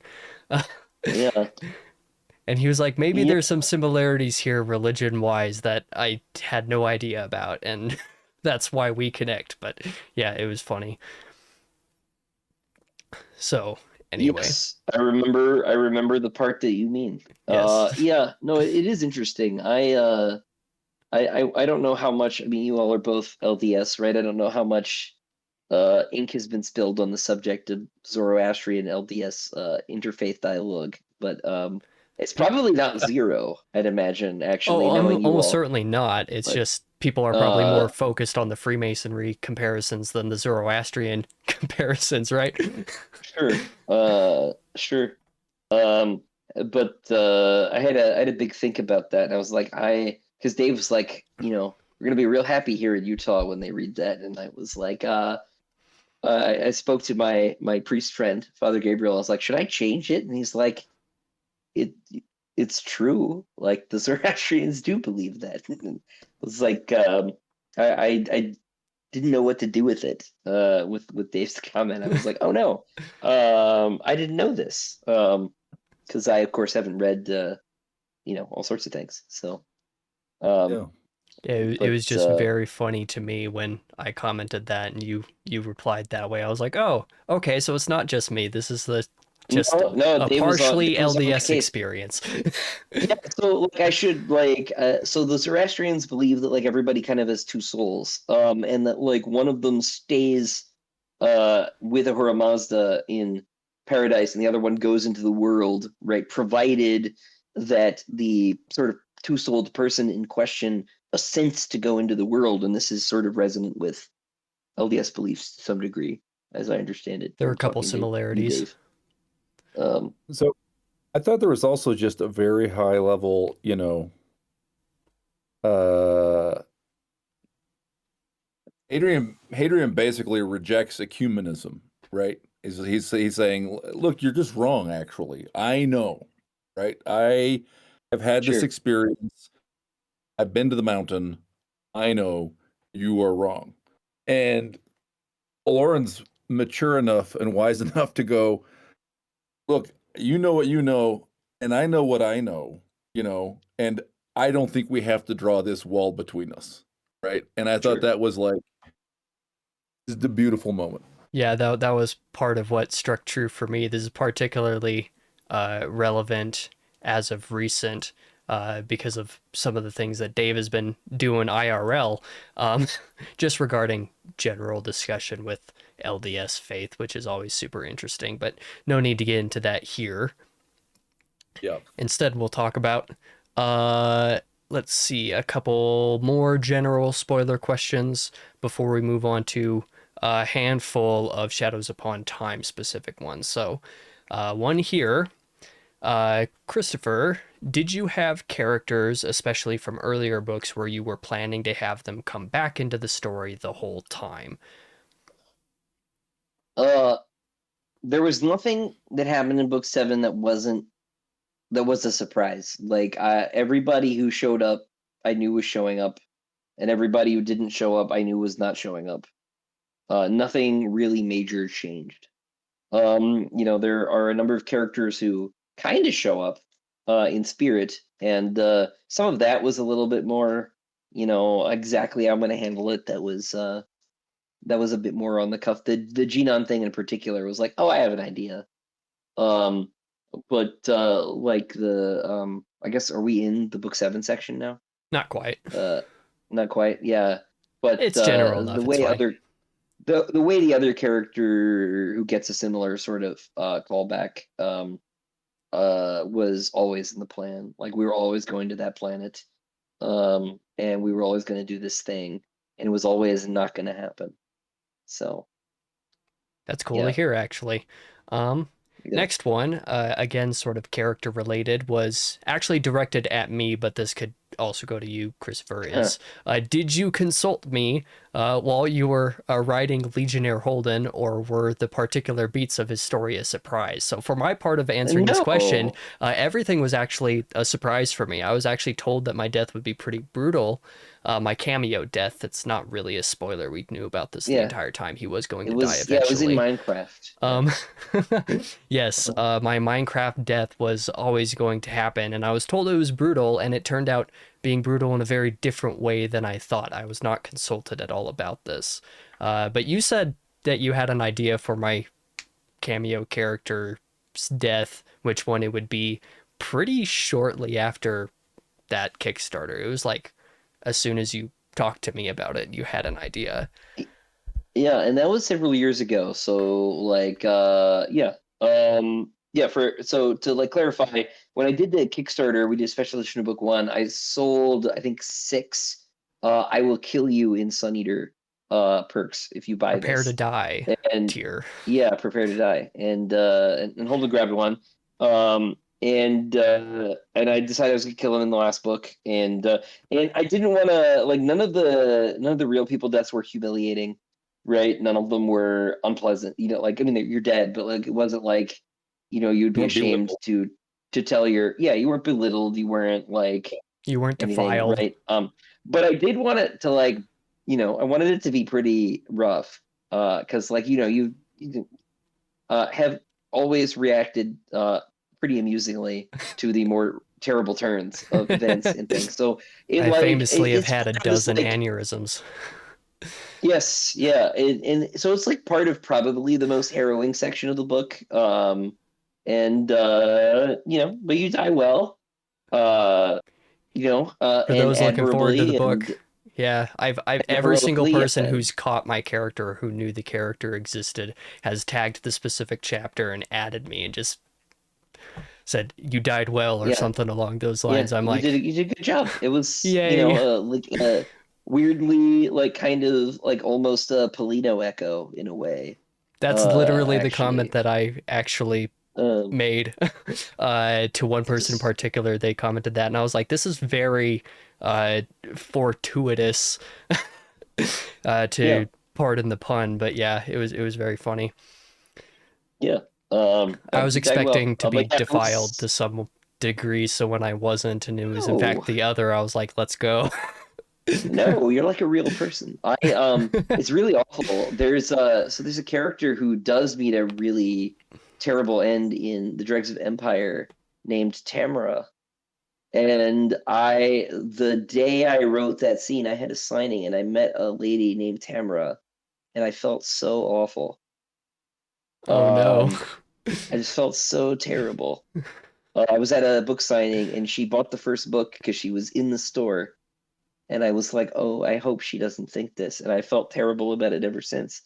Um, I named the character after the Shakespeare character because she's the worst.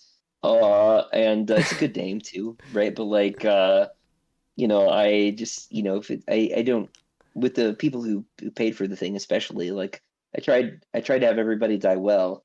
If they died on stage at all, some people didn't. Um, one of the other guys is an admiral who gets blown up in the whole thing, the whole sun eating thing at the end, and he's like kind of a jerk the whole book, but like not without reason, I think. But uh, but he got to die in the thing, so that was like the trade off. He got to die in the thing, so. There you go.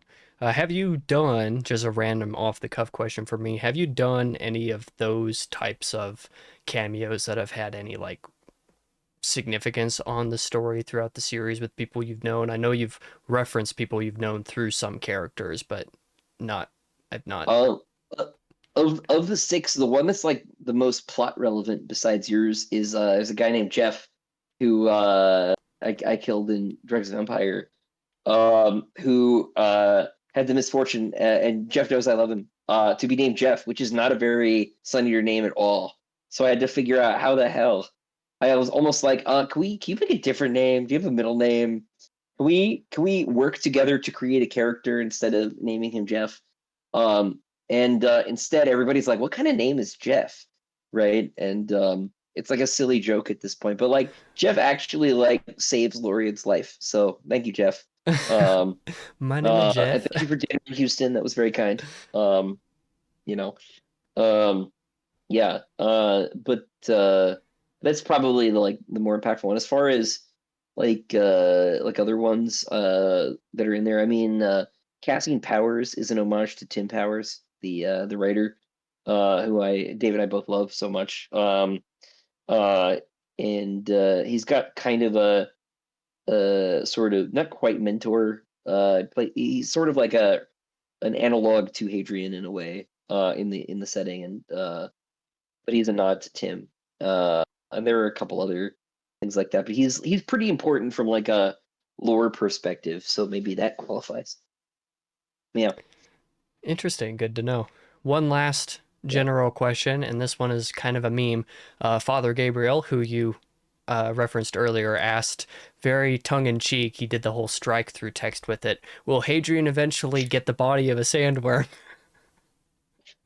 Yes, You heard it here first, folks.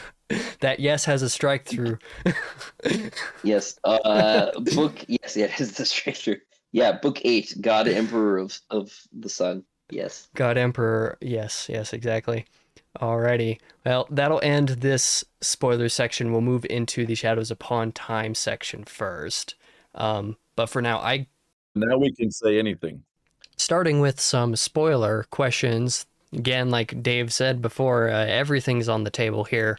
If there's any answer you want to give or whatever, it works. Some of these are, a couple of these are a little bit out there, but we'll see how it goes. The Archetype asks the first question, and unfortunately, a lot of these questions are for Christopher specifically, but if you have any thoughts, Dave, feel free to jump in because not many of these could be directed specifically to you. So, first question from the Archetype.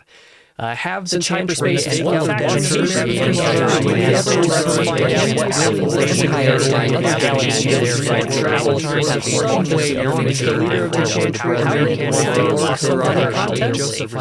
to the Chantry?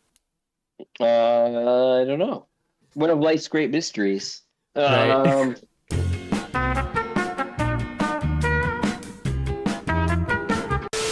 Okay. Malrubius asked, have the other factions of the galaxy interacted with Order fleets? Is part of the reason everyone else so hostile to the Solans is that they are aware of the Chantry's hypocrisy on some level? That is a very high probability. Yes. No cover up is perfect.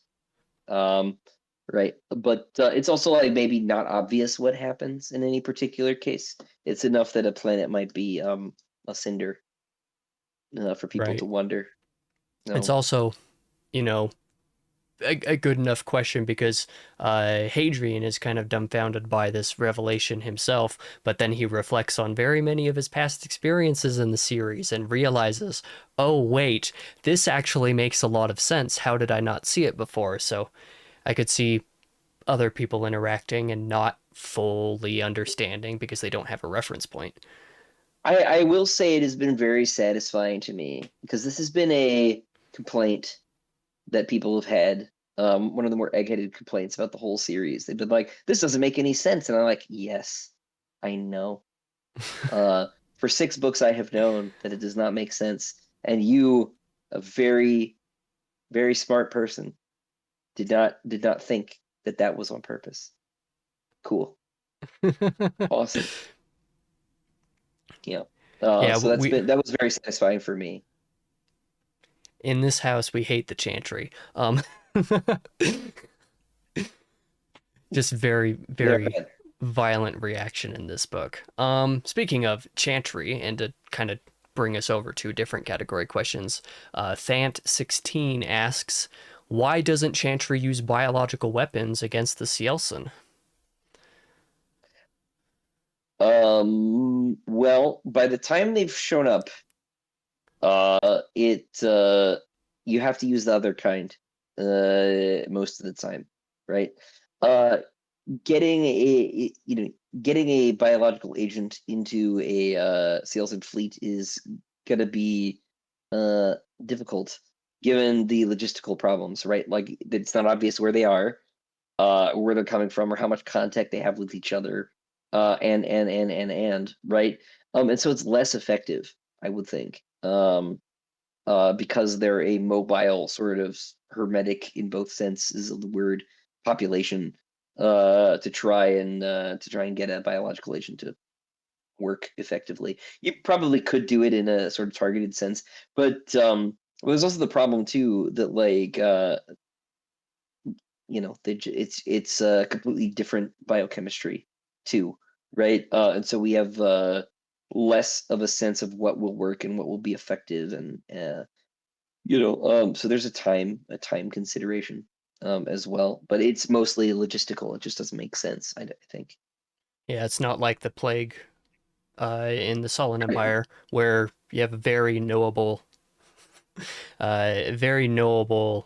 target demographic for that to affect, and very sophisticated creators with technology that most other people don't understand. So, well, and a planet's an easy target, right? Yeah. Literally just ship it on a food truck, basically.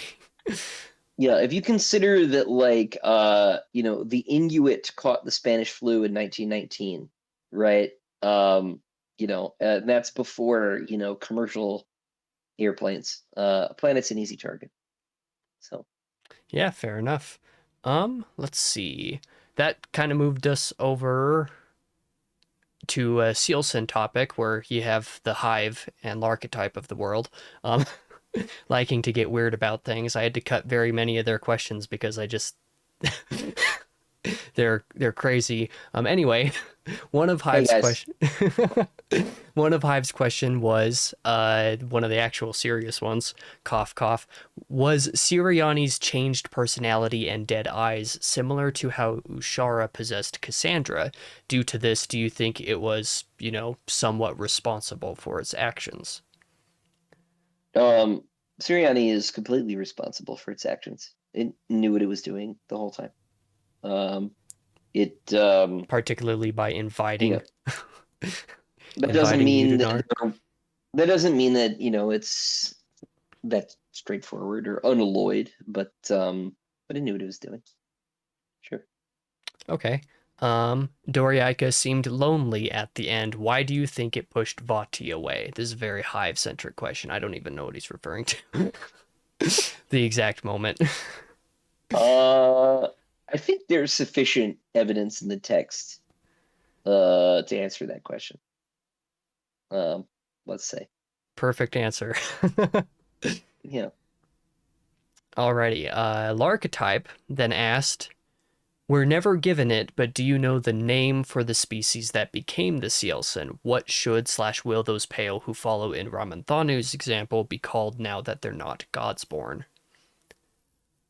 People. But no, I don't. I don't think they know the word. Um, I don't know the word, but like consider that most of the words we have for ourselves mean the people, right? You know, uh, it's not. It's like probably everybody calls their planet Earth, actually, or if they don't call it water or home or something. Right. I I mean, we got evidence of just this in even Howling Dark with regard to Sealson possible origin. right, but you get this with like regard to humans, right? Like pretty much like everybody calls Earth one of a couple of things, right? Now we're humans, right? Like maybe if you never see the sky, you have a different sense. But like I think these things probably cluster more than they diverge. So Okay. Next, we'll go to a question from Doom, and maybe this question was very predictable. He just simply asked, "Why'd you do it? Why orphan?" I was gonna say I know what he means. Uh did I do it? It wasn't me. Uh you know, A um lot of people basically, I've been noticing the last like week as I've perused the Shadows Upon Time channel, and basically everybody reacts the same way. It's like, oh, I was so blindsided by that. yeah, I don't know. It wasn't I don't remember doing that. It was Lorian. Um so um but things happen of themselves or not at all. Right. To borrow from Wolf. So Alrighty, well, I guess the next question will be the more general one that you both can answer pretty explicitly now is what are your favorite scenes in Shadows Upon Time? Give like a few of your favorite moments.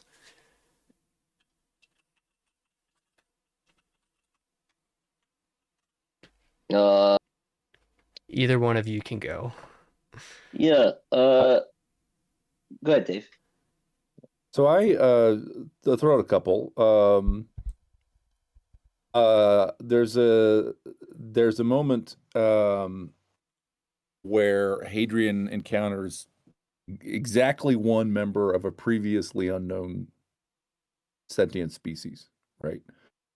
And I think it's a lovely.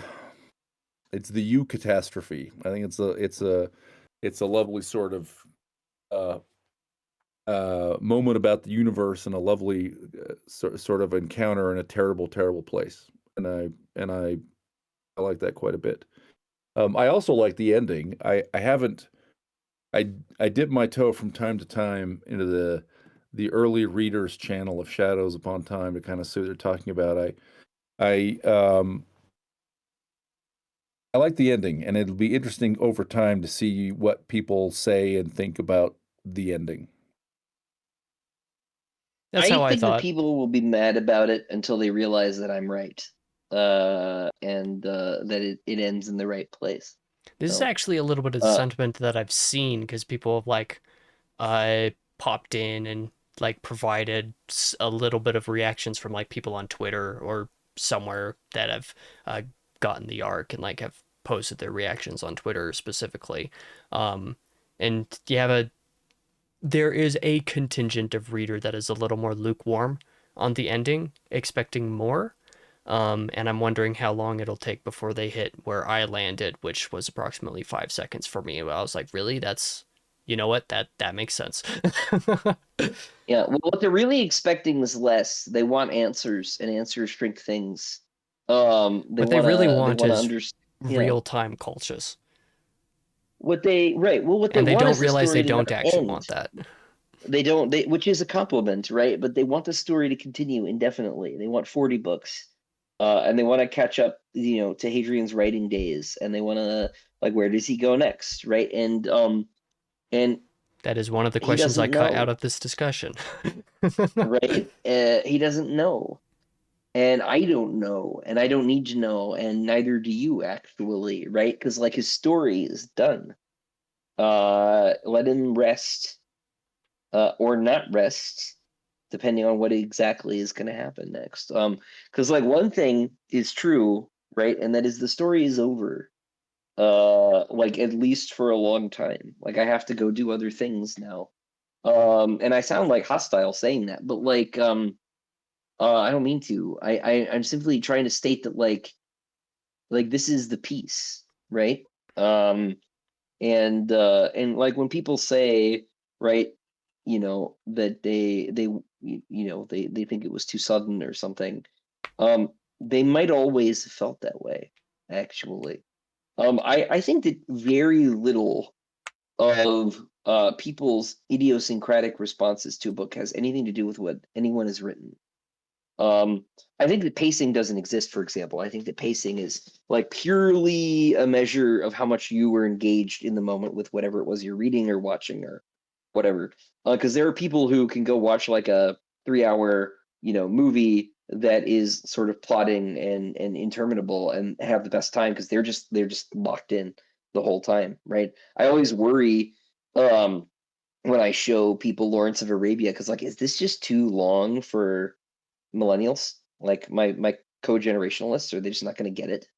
And often they don't, right? They're just like, what's an intermission? Uh, you know? And it's like it's the part where Netflix automatically plays the next episode for you. Like, just go to the bathroom. It's okay, right?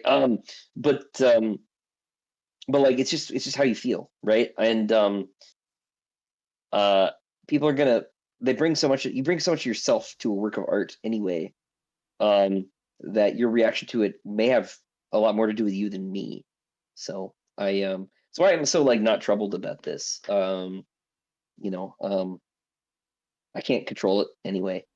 And I know the ending is right. So I think people will realize, and maybe some already do, that you really gave them what they want, even if they haven't really thought about it. Because the ending is open. Frodo has not gone to the Grey Havens and sailed away, right? There is a universe that still has trouble in it. There are questions that are not answered. There are There are questions that there are are raised with the end too. some riddles that have been posed, right? And so the possibility remains that there will be more. And I, while, as you say, it is nevertheless the case that this story is clearly over. And I think people, I look forward to seeing what they say over time. I think they'll get to the position of saying, actually, this is a masterful ending. This is a perfect ending. Um, and I'm excited about whatever Christopher's doing next. And man, if we get some more Sun Eater someday, that would also be amazing. Yeah, and you will, eventually. I'm not eager to jump into, another gigantic, 7-book enterprise, right? But I want to come back one day. But I think, whatever more of it there's going to be is going to need me to be someone I'm not yet. So it's not time. And you know, it's book 7 time. Most of you haven't even finished it yet watching. So why are you in this section of the video, wondering why I'm so grumpy? And the answer is it's almost midnight. That's all. Don't take it personally. Um, It is but my yeah, fault. no, no. It's my fault. I can only do these things at nighttime.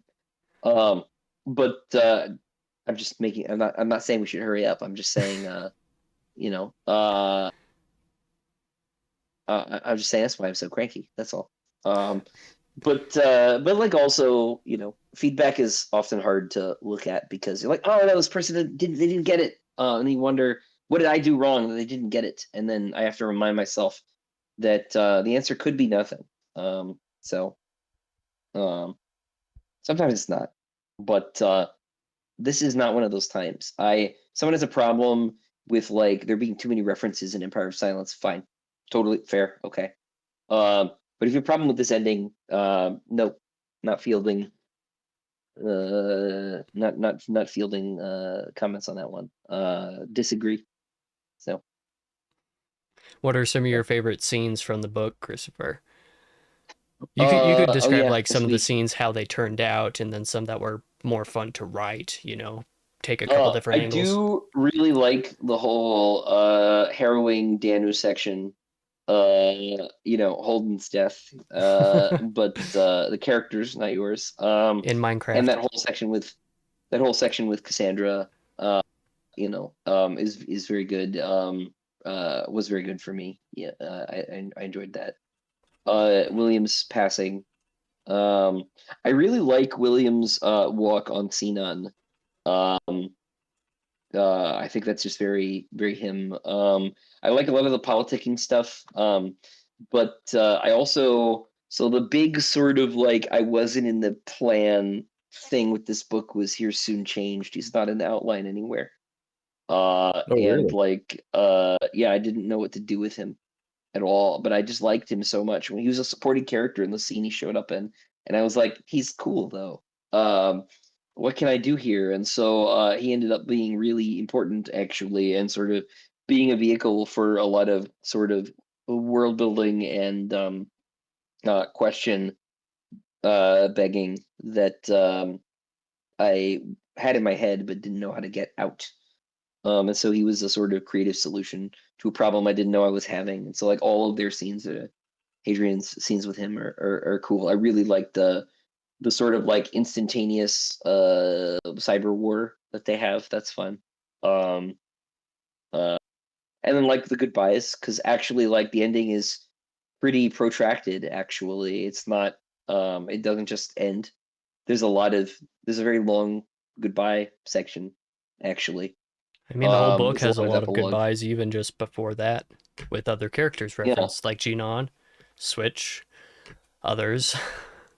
yeah. A lot of that stuff was sort of creative solutions to like characters who can't come back that people want back, and like you can't like give you can't give readers what they want. You have to give them what the story needs, right? But like you can sort of compromise creatively in ways, and like a lot of that was fun to figure out. But yeah, I also, and Dave has referenced this. I really like the scene when Hadrian is in Catraith and he's looking at all this graffiti and he's realizing that he's lost the plot. And he's been outmaneuvered. And it's because it's also like it's the people broadly, right? It's hard for the people to be a character because it's like so many different characters, right?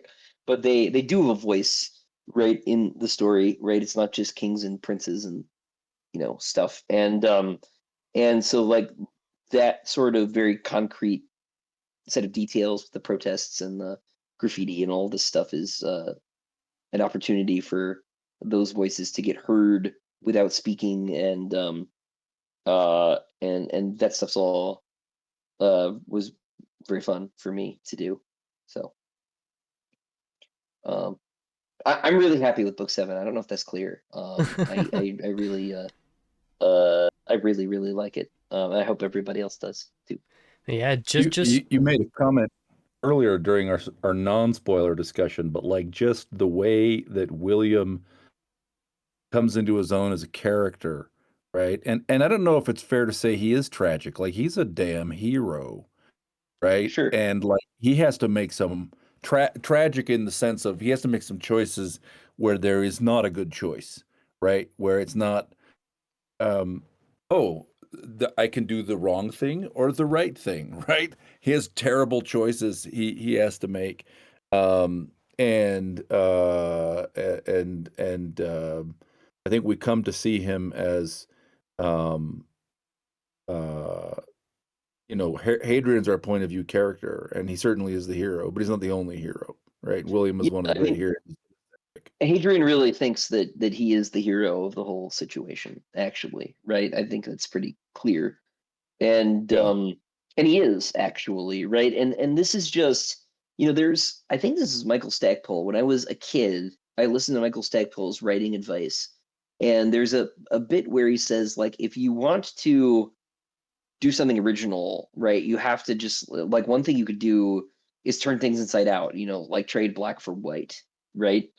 And like I said earlier, like I just annoyed that like every single emperor is evil, right? And like most of them were like okay, right? Historically, like there's some like useless ones and there's some good ones, right? Like the balance is like the evil ones are still a minority, right? Actually, it turns out, right, that like Xerxes the Great was actually like more great than terrible. It's just like the Spartans didn't like him so much. Um, Yep. Darius also great actually. Cyrus also pretty great, right? Doesn't mean they don't do terrible things. Being an emperor is a job where you like do terrible things, right? But like there's a lot of good there actually, right? And I think if you asked a Persian peasant of like those centuries what they thought of any of those guys, they would be all for them actually, as indeed they were. And there is a sort of personal loyalty element to that relationship between monarch and subject in Hadrian's case, right? That's like kind of parental, actually, right? You know, uh, and that's sort of an element that's lost in a lot of other fiction. I'm just very frequently frustrated with leaders in fantasy in particular. I just think they're almost all atrocious. Yeah. Um, Well, 50 years has been a bunch of deconstruction. Yeah, and like part of that is like we're Americans, right? So like we don't like kings because George the Third existed. But like George the Third also like offered to abdicate over his failure to like win the American Revolution, right? Like he was a pretty complex and you know um kind of difficult but like not awful figure, right? Like he's not a bad guy. He's not Hitler, and we like imagine that he was because like he's the guy who like got America rolling in a way, right? Yeah. Well, and But he's because not we've come to a place where we lay the Hitler archetype over everybody who we don't like.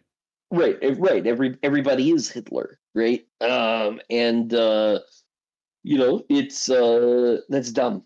And I like really, really, really wanted with William to just say to all of those like stupid emperors in stupid books, no, no, thank you. Like we have to do it differently this time. There are also, I will point out, a lot of really crappy lords in the series. So it's not like I love kings or anything, but like that one's good actually. Like we can have one of those. that Because one we is have them making an actually. earnest effort with everything Right. that Yeah. he's able to do. And so that was maybe one of the places where I really consciously took Stackpole's advice and was like, we're just going to do the opposite of what everybody else does. The Yeah. Galactic Emperor is actually a fundamentally good man, right? He's not perfect, right? But like, he's going to be a good guy, actually. He's going to be an emperor, but he's going to be decent. And I think that's paid off. I think he's pretty reliably a fan favorite. So, I mean, I Yes. kind of spoke about that earlier, in that William is. I can't remember if I told you this specifically, Christopher, but I've said basically since Demon and White, the first time that I read it. I've only actually read that one once so far. But basically from the time that I read Demon and White, that would have been at this point 3 years ago, basically, that William was a top 5 or maybe even top 3 character of the series for me, largely because of bucking that current trend. I was going to say archetype, but like that's not an archetype. That's just a modern yeah, deconstruction. Yeah, it's a blip. Yeah, it's yeah, an anti-type. exactly. Um, And part yeah, of what makes Shadows Upon Time work so well, as far as William is concerned, specifically, because William is maybe my favorite part of this book, actually, like just broad scale, because you get to see you get to see little cracks in the veneer throughout the series. Even in Demon and White, you get little glimpses, little moments where William is William and not the Emperor. But you get to see much more of a crack of that in Ashes of Man, with, of course, the getting clocked and clobbered for a very insensitive statement, made in actually good It's a faith. spoiler. Yes. But that comment was made in good faith. And then in Shadows Upon Time, you get to see William actually being the man that is the Emperor, not just the Emperor, because he's dying. He has the plague. He's being kept on ice and is basically like as running off of as little brainwaves as literally possible. But you still get to see that man. And I think one of you two brought up like kind of a little bit of a parental uh, bond between William and Hadrian, and you really get to see that in this book in various moments, which kind of also pays off, Perfugium in Ashes of Man, where William offers Selene insensitively, but he does make that offer genuinely. And then you have all the interactions in Shadows Upon Time that just really bring his character together. I absolutely loved him in this book. Like almost all my favorite that's scenes fair. were interpersonal character stuff, but William in particular was like the one. Yeah, no, Yeah. he's a favorite for me too. Especially after we got cheated out of seeing him in Disquiet Gods. And cheated. because because he It was a noticeable absence. yes, we got It was cheated by the Chantry murdering him again. yes. It was cheated in that sense. Like the phone Yeah. call didn't happen. I see. Yeah, I exactly. thought you meant me. I was like, no, it was on No. purpose. You didn't cheat Um, us. yeah, Hadrian's opposition cheated us out of William. yeah, I was very those upset at guys. that. There's another of my favorite moments is entirely internal to Hadrian, and it happened. I think it's actually 2 moments linked together, and the first is when he realizes or concludes. I don't know if we know that this is objectively true. Um, that Karn was at bat before him. That Yes, yeah, there was a time, right, when Karn might have been the absolute's champion. And he also realizes later that if he falls, that who has been queued up behind him is Lorien. Again, I don't know we know that absolutely. That's his perception, right? yeah. Um, And it's yep, just a lovely kind of moment philosophically, right? Because it's this idea that the absolute is going to win. That's not the question. The question is what's going to come of mankind. And the absolute has a plan, and it's complex, it's robust, right? It has fallbacks. And so Hadrian can lose. Hadrian can absolutely be destroyed, right? Um and but philosophically, right, there's this larger thing, and I thought that was a really nicely done kind of moment or series of moments.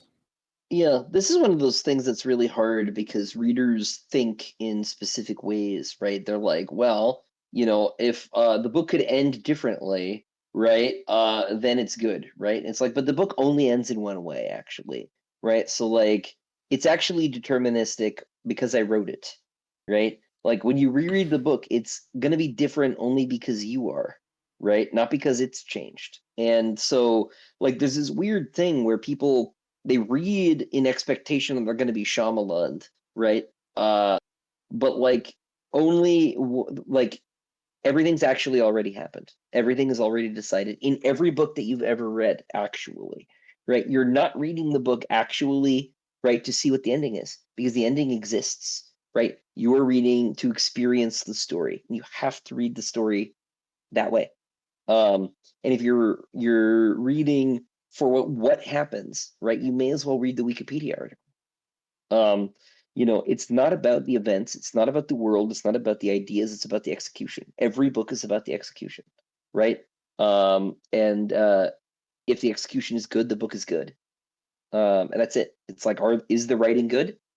Then it's worth reading. Doesn't matter what it is, right? Uh, you know, uh, and so people, I think, need to adjust their um, sense of how you read a little bit here. And that's partly why, like, I give the ending away on the beginning of book one, right? Is like, please read the book, right? Don't read the Wikipedia article. Like, please read the book, right? You can't get like the story in summary. You have to read the story. And there are some people this doesn't work for, but that's the way it is. So Right. Speaking about a little bit of that like absolute idea, I realized there was actually a question that I had in the mm, previous section that I hadn't asked, and that was because I decided it was uh maybe not super relevant to what we were talking about at that moment. But it kind of touches on this idea of the shortest path and whether the absolute's going to win or not. It's more about mankind. And Dave also calling out that, like, there's maybe the possibility, or Hadrian assumes that maybe Lorien might be a new champion, or that Karn might have been a champion at one point. Rolla had asked rather explicitly, was the God Emperor William also a part of the shortest path to the quiet being born? Uh, and at least speaking from my reader's perspective, I think it's pretty safe to assume probably. yes, no, Yeah, I think the book's pretty explicit about this, yeah. actually. But yeah, no, it is.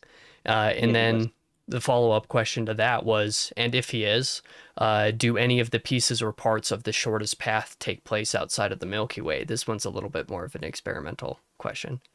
I mean, I don't know that the God Emperor has anything to do with that question, but uh, but it's safe to assume, given the scope of the universe, yes.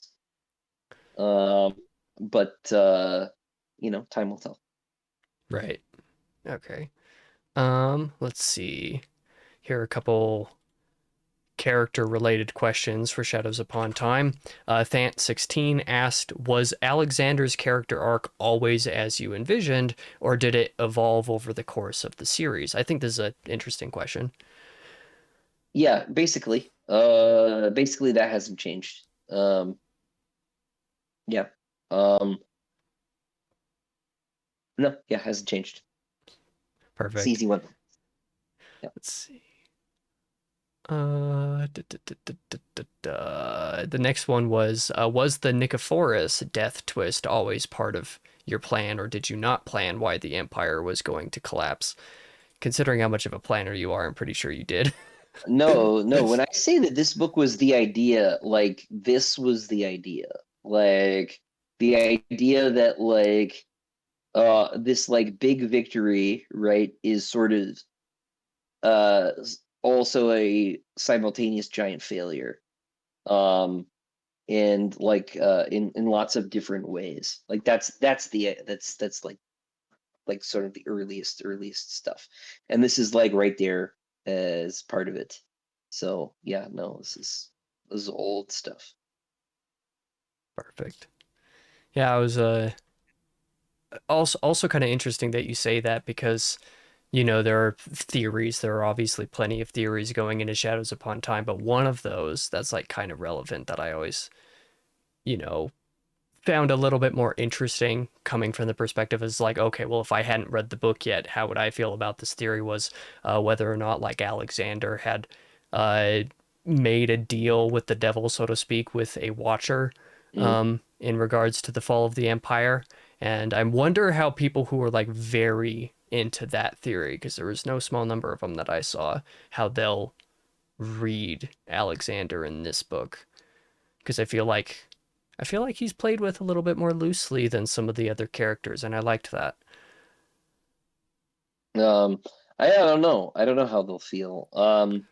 But sometimes you don't. It doesn't have to be that deep. And not every evil has to be cosmic. Sometimes a man's evil is enough. Right. Yeah.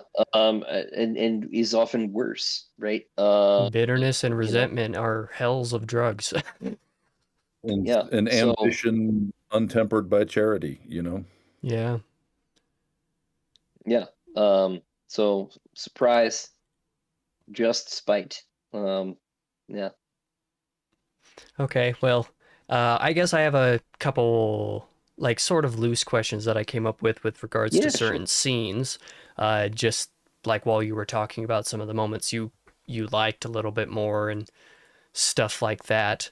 I'm curious to know like what motivated the decision behind the multiple POVs in the first act because that was a pretty big departure for the series. Even though we have had Uh, Volca in, you know, previous I've book a little done bit, a little bit of it. Yeah.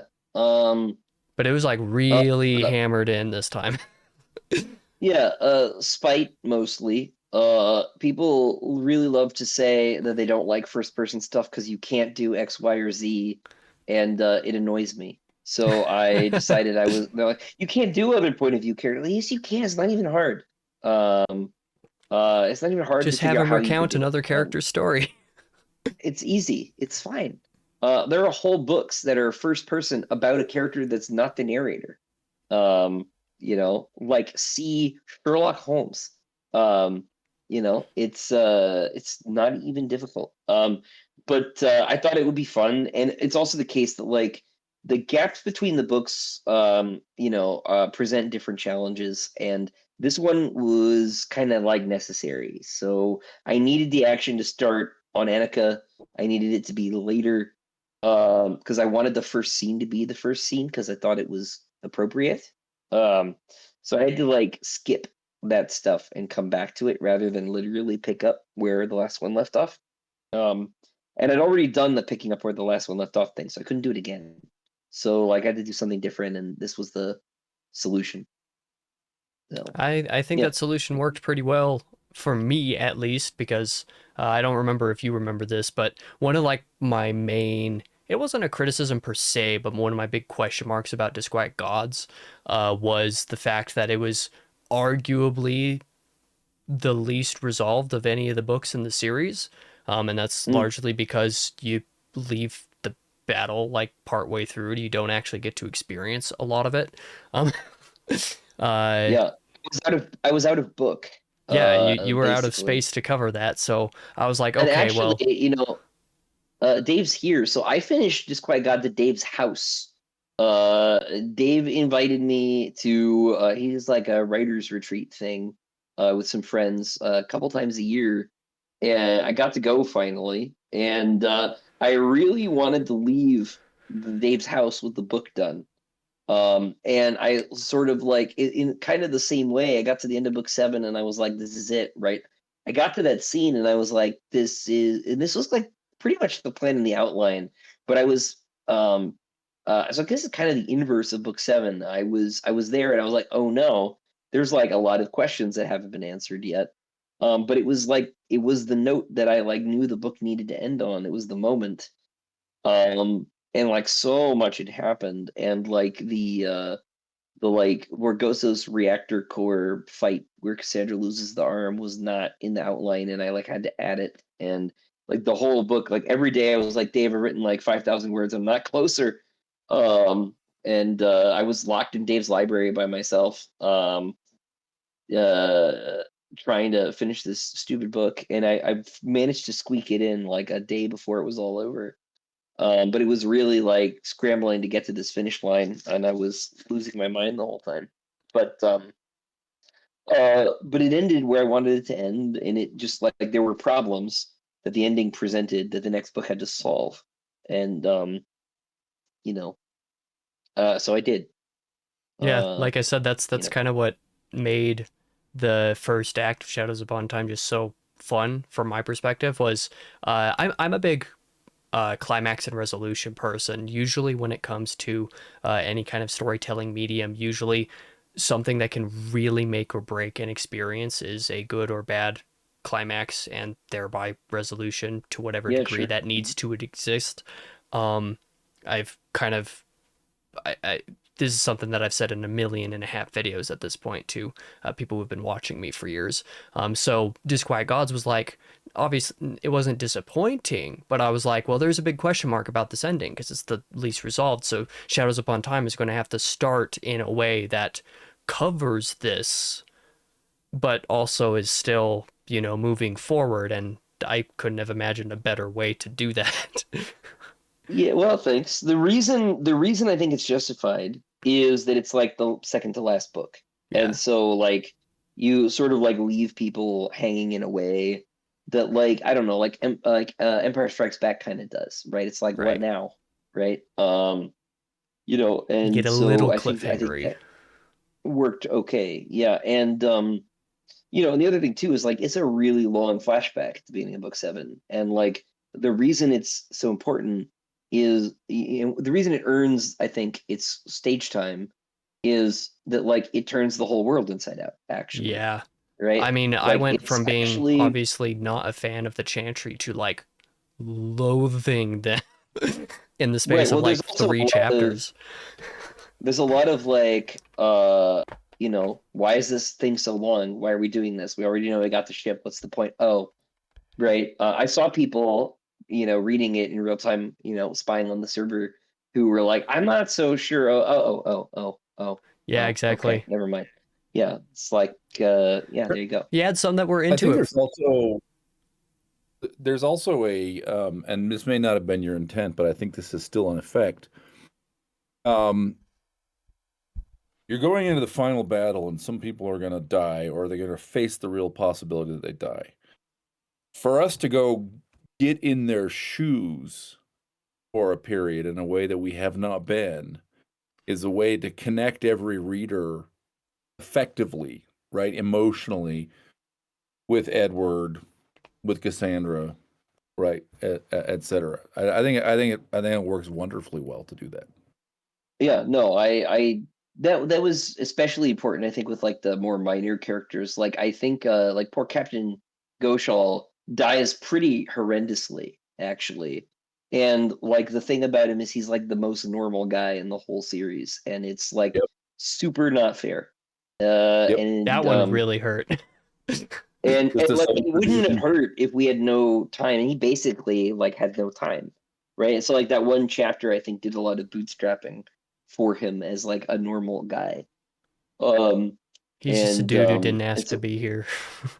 is literally not my job, right? And the way he goes out is like real awful, actually. And we needed the space, but it also like it really sets like Cassandra up for her journey in the book too, because she actually is the one who like solves the problem, actually, right? And well, the Uthras help, but like she's the one left holding the bag when the situation is over, and like she has a lot to do in this book, actually. She's in all the big Um, moments, basically. She's it's she's yeah, kind of there. she's solidly the second character in the book.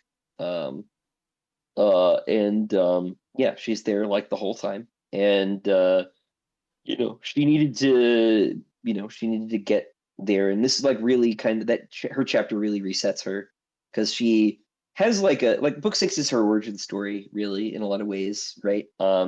is along for the ride. But like I always knew that like it was going to scale up in a big way for book 7. That was the point.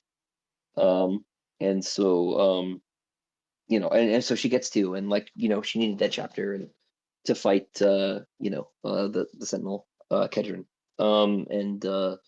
So like yeah, they all get a little bit of a glow up, but some of it was fun. Like writing the Urtani was fun. Writing the Salesman was fun. It was maybe a bit indulgent. I don't know. My dad did not like those chapters. He was like, "This is hard to read," and I'm like, "Yeah, yeah, yeah." Yeah, but your fans are gonna love it. They've read like 1.7 million words or something. They're not gonna be Yeah, it's fine. deterred by, Yeah, CLs and pronoun use or whatever, right?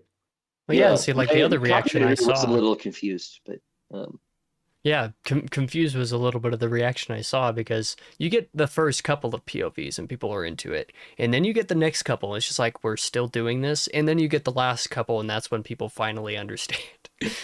like yeah, you said, it earns itself. You just have to trust that process, and yeah, I think it ultimately works out, even if there's one of those POVs that not everybody likes. I've seen a couple. yeah. Yeah, Which is fine. It also like doesn't overstay its welcome, right? right. It's not like half It's the a book. chapter. It's like a little brief little mini Canterbury Tale, and it's all in service of the main plot. Like it's none of it's a digression, right? I think it's fun. It was fun for me, and I don't want to say that's what really matters, but I enjoyed it. So Kind of is what matters.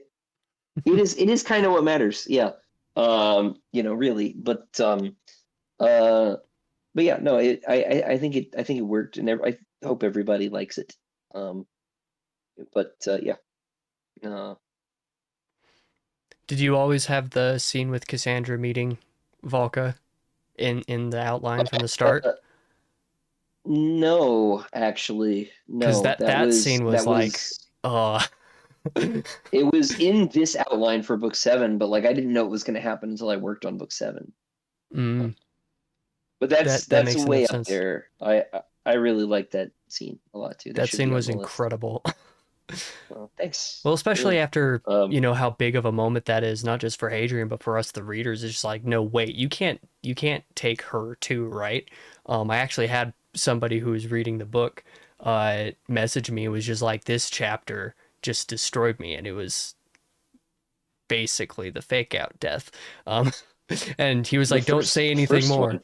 Yeah, Um, yeah, the exactly. first one. And Um, then he was like, "Don't say anything." I'm like, "I'm not gonna say anything, but just wait. It's gonna have some payoff." yeah. Give it space. Yeah. Yeah. No. I really like the Danu section. I'm very happy with really all of it. It was about the Siriani fight was about the last thing that I cleaned up. It was that was a that was a lot of work. Right. I guess one last question I have is based on the chantry with the AI. How Yeah. long was that in, like, because like you said, it kind of justifies itself, the whole first act of the book, by having huge reveals, and like arguably the biggest one of that is just how insane the chantry actually is, and nobody really realized. um how long was that planned? Like, did you have that kind of plan from like book 3 or even earlier, or what? The whole time. Uh, Perfect. yeah. No, the whole time. Yeah. Uh, uh, no, it was always. Yeah. Interesting, because yeah, it definitely made reading some things in Empire of Silence after the fact, because I read Shadows Upon Time after covering that. But I was like, huh, interesting. But definitely going into Demon in White, I'm really looking forward to seeing how that perspective change has affected things. Yeah. Yeah. No, there should be clues. It'll be interesting to find them. Yeah, they're there somewhere. I forget where, but Right. Well, I guess this will be. Oh, what were you gonna say? I was gonna say, John, congratulations on the release of the book. What a big day. Way to go. Woohoo! Today Yeah, was the thanks. day. Thanks. Today was the day. Yeah, I guess it is the 18th as we're doing Yeah, this, so it's about a month from when we're recording it. Yeah. as I am preparing to Hopefully leave the North gala went Carolina. well. Yeah. Man, I sweating that at the moment a great deal. I hope if you're watching this and you went, you had a good time. We are still making sure that t-shirts arrive and things. So All logistical uh, stuff. I guess this will be the time is part, very strange. So right? I guess this will be the part of the video where I let you guys shout out some couple extra things you got going on if you want. I know Christopher's hard at work on the next thing that he can't say anything about. Um, by the time this video comes out, I will be able to right. actually. Oh yeah, because But you're gonna I reveal haven't a couple quite. things at the event, aren't you? Yeah, so people who have seen it, I would encourage you, I guess, to go and look at my YouTube channel if you want to go see it, because we should have posted it by now, I think. But I And if won't get not, into it here because soon. I haven't like practiced my spiel yet. So I Go to yeah, @Suneater Books or whatever the channel tag is. I'll have it in the description. it is, yeah. It's at Sun Eater Books, at least for now. We'll change the channel name soon. The big thing I should shout out, though, is if you were in Utah, I will be at King's English on the 20th. Yeah, Thursday? I should actually check my calendar.